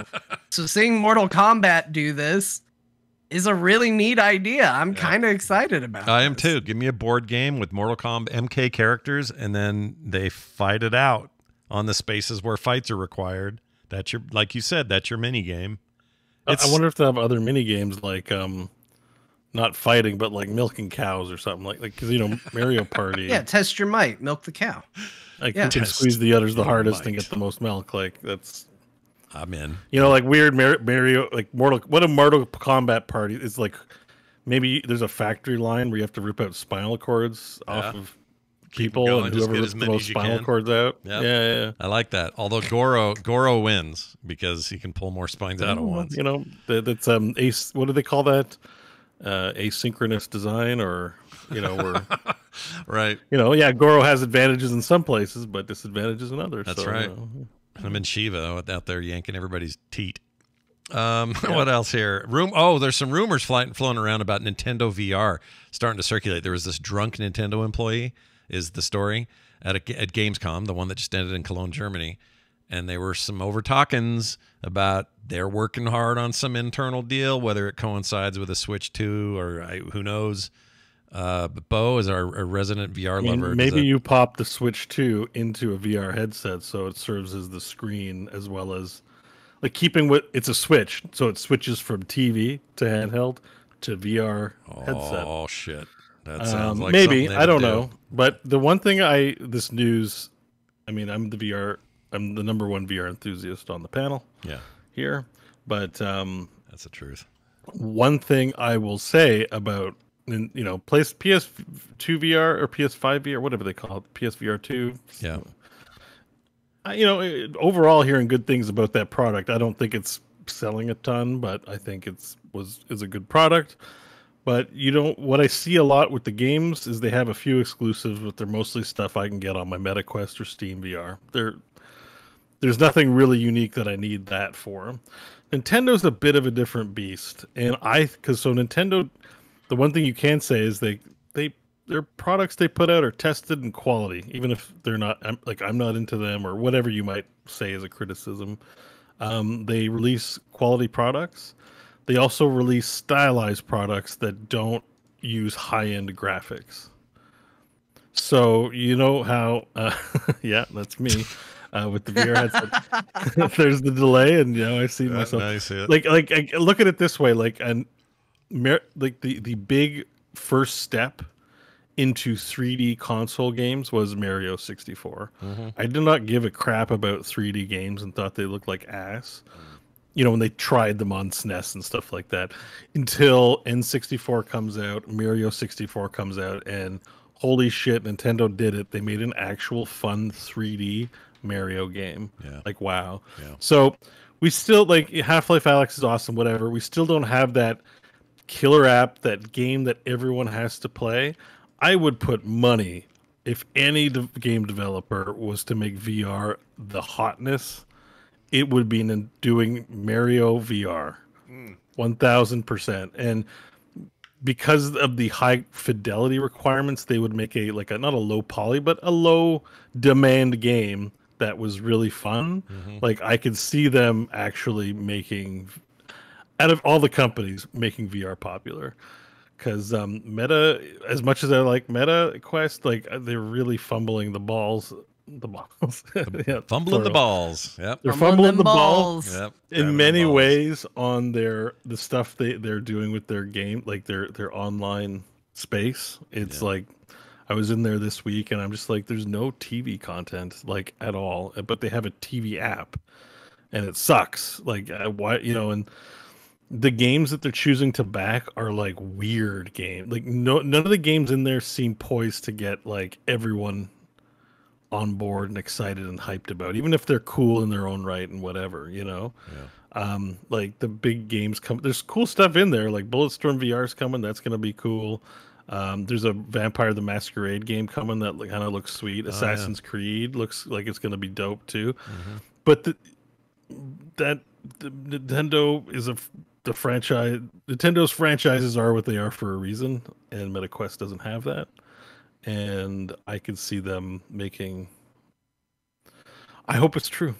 How would you feel about a Metroid attempt in VR? Yeah, I would play Mario in VR. I would play understanding that Nintendo releases solid quality fun products. Yeah, I would buy a Nintendo VR headset absolutely, because I think they're at least the ones that really drill down to find the fun in a game. Even if I'm I'm an adult and I want to rip spinal cords out of people, so I don't play Nintendo games. It would be exciting to see what they do in that space, because there's still so much room to grow and to popularize. You have to lean into the stuff that already puts them in that rarefied space they're already in. The big thing for me is Mario 64. Yeah. Mario 64 was it was the point where groundbreaking. Yeah. we were no, we're going to play 3D games. I can play a 3D game and love it. Mario 64 was incredible. No, it was you saw the future happen in real time in that game. You were like, what? Yeah, that was the one where I felt the way I felt about 3D games actually maybe being fun on a console. Yeah. Changed, even though we had Doom and stuff. 64 was a milestone for sure. Mario 64. I love Mario 64. So they have it in them. Maybe there's a great Metroid game, Zelda game, Kirby game. Imagine sucking in VR. Yeah, sucking in VR, baby. I think that probably exists, but not in the VR. That's about all I imagine. Yeah, that's what you want. Mario Kart VR, that would be tremendous. It would be. Imagine that. And there are some adjacent VR experiences, Sorry. but no, Mario Kart VR would be amazing. That wasn't supposed to play. That wasn't me cutting you off. I promise. I hit a button wrong. I agree, and we'll keep our eye on it, of course, and talk about it as we hear more. Now this. That's a good question. Let's do an email from Phil, who wrote in, says, hey, Core Crew. He sent this, by the way, to talktothecore@gmail.com. 2 weeks ago, you guys chatted about the PlayStation Portal and wondered who this device is for. Well, the device is perfect for someone like me. I'm primarily a console/PlayStation gamer. I'm too dumb and poor to play PC games on PC. You're not too dumb. You just I would, yeah, you're not dumb. I mean, maybe if you don't have a lot of disposable income, that's sure. sad, It's expensive to do that. But anyway, the only you're game I not play on dumb. PC is WoW, which basically runs on a potato. So as for the Portal, it gives me access to my full library on a handheld. I don't travel much, so I'd basically always be on Wi-Fi at home. Another huge factor is access to the TV. Access to the TV the PS is hooked up to. Now I get it. I'm a father of 2 small kids, which means like TV is usually on Paw Patrol or some other bad kid show. It's funny, John, you were just talking about that. Paw Patrol isn't that bad. Paw No, Patrol's okay. It's all right. I get a little sick of Humdinger. He's a bit much. It's but no other than that, Bluey, it's fine. but it's fine. It's okay. Nothing's Bluey though. Bluey stands on its own. Anyway, it always makes me, or says it allows me to access my games without having to be on the main TV, whether that's because someone else is using it or I want to play games before bed. It might not be for everyone, but I fall into that niche group that thinks it's going to change the game for how I engage with my console, and the $200 price point is really not that bad. Love the show, dudes. Phil. I mean, with my makeshift bullshit I did in the bedroom yesterday, Yeah. Turns out we found the audience too. It's Scott. it's me. Yeah, it's a me. I say. But here's the thing, though. Part of the reason that I didn't just do what I was going to do last night with the Steam Deck is, and I love my Steam Deck, is that I want to play on a bigger screen games like that. And I don't think Starfield was going to look as good or is going to be as good of an experience for me on a smaller screen. That screen for the PlayStation Portal isn't that much bigger. It's 8 inches or 8.4 or whatever it is. It's big, but it's not huge. So I don't know. Mileage may vary, but I think Phil's right. There is an audience for this device. Whether it's enough for Sony or not, I don't know. But Phil is definitely your guy, Sony. So get in there. Now, my favorite email of the week. All right. Josh wrote this. And Phil, this is no smear in your direction. You did great. But this email, man. Here it is. I love the recent core. I have been lukewarm on Starfield the entire marketing cycle. Just not a fan of Wild West space. But then I heard John rant on and on about how annoyed he was with the Bethesda-ness of the game. And I was convinced it was a game for me. Everything he was annoyed about made me more and more excited to play. Now I'm hooked and I love it. Is this good salesmanship? Should Bethesda hire John to market the game? Josh. Well, yes. Yes. I mean, this is I like this email too, because like this is the point of the discussion. Like every now and then we run into people, and I'm sure the person's gonna feel called out because I did see it in Discord. I run into people that are like, oh no, they just talked about why this game was good or bad. Yeah. Because guess what? People can take that information and use it to determine whether or not the game's for them. In fact, sometimes hearing somebody say, I don't think this is good because blank, right, is a good reason to say like, oh, but that sounds good to me. Like, and I think that's why for me, if I'm interested in a video game, I get more from watching people stream it, from people that I engage with regularly talk about it, than I do a written review, because it doesn't matter what game reviewers are doing. If you don't know their taste, like you have to do a lot of hoops to jump through to understand where they're coming from. Mm-hmm. Like so many people got up in arms over that 7 out of 10 Starfield review, and they're really just focused on the number without the actual content of the review. And then on top of that, they're not even taking into account the reviewer. And part of the benefit of doing a show where we talk about video games so much is if Scott reviews a Final Fantasy game, you all know whether or not that's going to apply to you or not. Like, it doesn't matter if Scott is objectively right or wrong. It's not important. You know how he feels about it as a genre and a series. You can make an informed decision regardless of whether he says it's good or not. So I'm more than happy to convince people to play Starfield by saying what I don't like about it. Like, that's good. That's using this podcast for what it should be used for. Yeah, I agree. An array of concepts, ideas, and thoughts and disagreements often will lead you to better decisions when you buy your stuff. And I think Josh But yes, did Bethesda should hire me. I could really change some things there. John wants a remote job.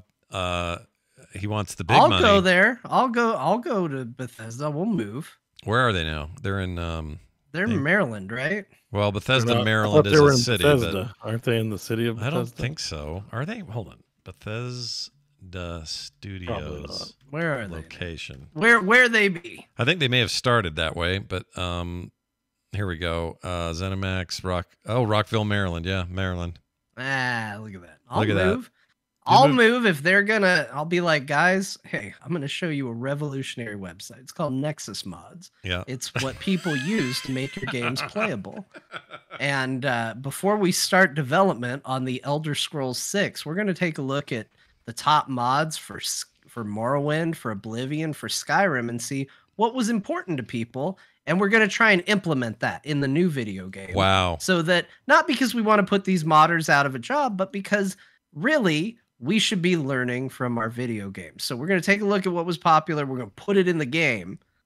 And then, you know what? If people don't like it, they can mod it out. Dude, this is your Like, first day here at Bethesda, and you've already First changed. day. Holy shit. First day. Wow. Idea 1, and it's a goddamn banger. Unbelievable. That's crazy. I want to work for Larian and tell him to make a sci-fi game next with 5e rules, but do a whole big sci-fi game. Or even your freaking Original Sin 2 rules. I don't care. I mean, they might. That interview with the guy, he was like, I really like sci-fi. Like, he specifically that. called it out. I would love it. Do you know how excited? Oh, I would. I mean, I'd like when you give me the choice, I kind of lean sci-fi. And if Larian could do sci-fi treatment on a game like they did with Baldur's Gate, holy freaking shit. Be They amazing. should do a There Will Be Dungeons video game. They kind of have in a couple of ways. Speaking of hiring and calling, let's go. Bastards. They have a studio in Canada. I'm near. Yeah, Bo's Close around. enough. But Canada's got all kinds of cool shit you can go work at. Let's do that. Or not. Well, Because Larian's here. I'm just saying Larian's here. Larian's there? I didn't know that. I thought they were up Yeah, in- they have They a. have That a was another Quebec cool office. part of the interview is they said one of the secrets of Larian is with where all their studios are. They're open 24 hours a day. because of where they're located on the Time the. zones. Oh, that's yeah, because great. of the time zones. That's great. They just pass off the baton every day to the other guy.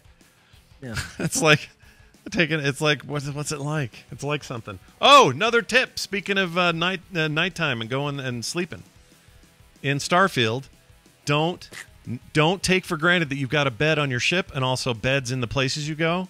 Sleep on them. They not only heal you up and get rid of all your extra shit you might have from being out in the cold or whatever. Those things you have to cure. It gives you 24 minutes of an XP buff, and a pretty big one. So if you're trying to XP boost yourself, sleep in those beds, even for an hour. Sleep for an hour, 24-minute buff. It's amazing. Anyway, Bed's still a threat. still a threat. Beds, everyone. Although I guess you can build your bed in a way that your bed gets killed by a door because you added a big compartment thing to your ship, like let's say a medical wing. And if you put it in the wrong place and your bed, it was there, and now there's a big door there, and there's no bed on your ship, and that kind of sucks. Who's going to sleep? And I think you can romance people because I've been flirting with this main lady. Romance beds. No, the lady in there. She lets me flirt with her, but she treats me like Shadowheart. She's never interested, so I don't know how that's going to go. Anyway, thanks for those emails. And anytime you guys want to do those, talktothecore@gmail.com is the place to send them, or you can send us texts or voicemails to 801-471-0462. Yes, that's the fabled 10 hams number. 801-471-0462 is the proper number. I'd like to thank some brand new patrons this week who have joined us. Widge the Hammer. Widge the Hammer? Widget Hammer. Shit. This is like penisland.com where it looks like penis land. Anyway, Christopher Risso, Chris Donaville, Will Matheson, Sean Herman, and Nick Pitchford. You guys are all brand new folks, and we love you for being here. There are no commercials on the feed you get with the Patreon. You get art in the mail. You get monthly host episodes. Bo's in charge this month. It may be just Bo, or it may be him and John doing their spoiler thing. I don't know. We'll see. But only patrons get it. So if you sign up today, you'll be one of those people. Huge thanks for your support. It matters a lot to us. Patreon.com/core show. Let's keep this train rolling. Frogpants.com/core for everything else. It's time to throw it to old grandma. Not old grandma, fast grandma. She's old by default, but whatever. Grandma, tell us what happened today so that people know what we played in case they didn't write it down or pay attention. Well, there's a decent chance you were so distracted by seeing me and amazing wrestling matches you forgot what games got talked about on the show. Yeah. Let me tell you, they started with Starfield. That's the one that's space. And then they talked about Baldur's Gate again. And if you haven't figured out that that's what they're talking about for the past, what are we at, a month? Yeah. Then just think, what is the long section of the show about a game that seems to continue to befuddle you? It's Baldur's Gate 3. Space! Yeah. Scott talked about pinball in a game called Xenotilt. Uh-huh. He also played Crackdown 3 for some reason. He explained it. I still don't think I understand it. I wrestled in Frog Wrestling. It's WWE 2K23 for those of you that care. Mm-hmm. And then John also played, and I'm just going to say it as it's written, Mega Man X Dive Offline. Okay. A bunch of bullshit. And then he also played No Man's Sky, mostly because it would annoy Scott, but he did it. Bo played Marvel Snap on the PC, and then he talked about Takeshi's Castle. Yeah. It's a TV show. It's not a game. Yeah. So if you're like, did they talk about... Did they talk about games the whole time? No, there was a show in there. That was it. It's... Bo says I didn't say it right, so it's TAKESHI, and then like ownership S Castle. Apostrophe S. Ownership S. That's a great way to say possession of apostrophe possession. That's amazing. All right, let's not make fun of Fast Grandma. It's late. Yeah, she's old too. She's way past her bedtime. Yeah, she's old. Nice long show today, though, everybody. We really enjoyed having you here. Please come listen to us on Thursdays. We start at 5 p.m., and then we go for like 3.5, 4 hours sometimes. We hope you enjoy it. We know many of you do because you let us know. Keep letting us know. We appreciate it. Between now and next time we talk, go play some rad games, and we'll see you next time.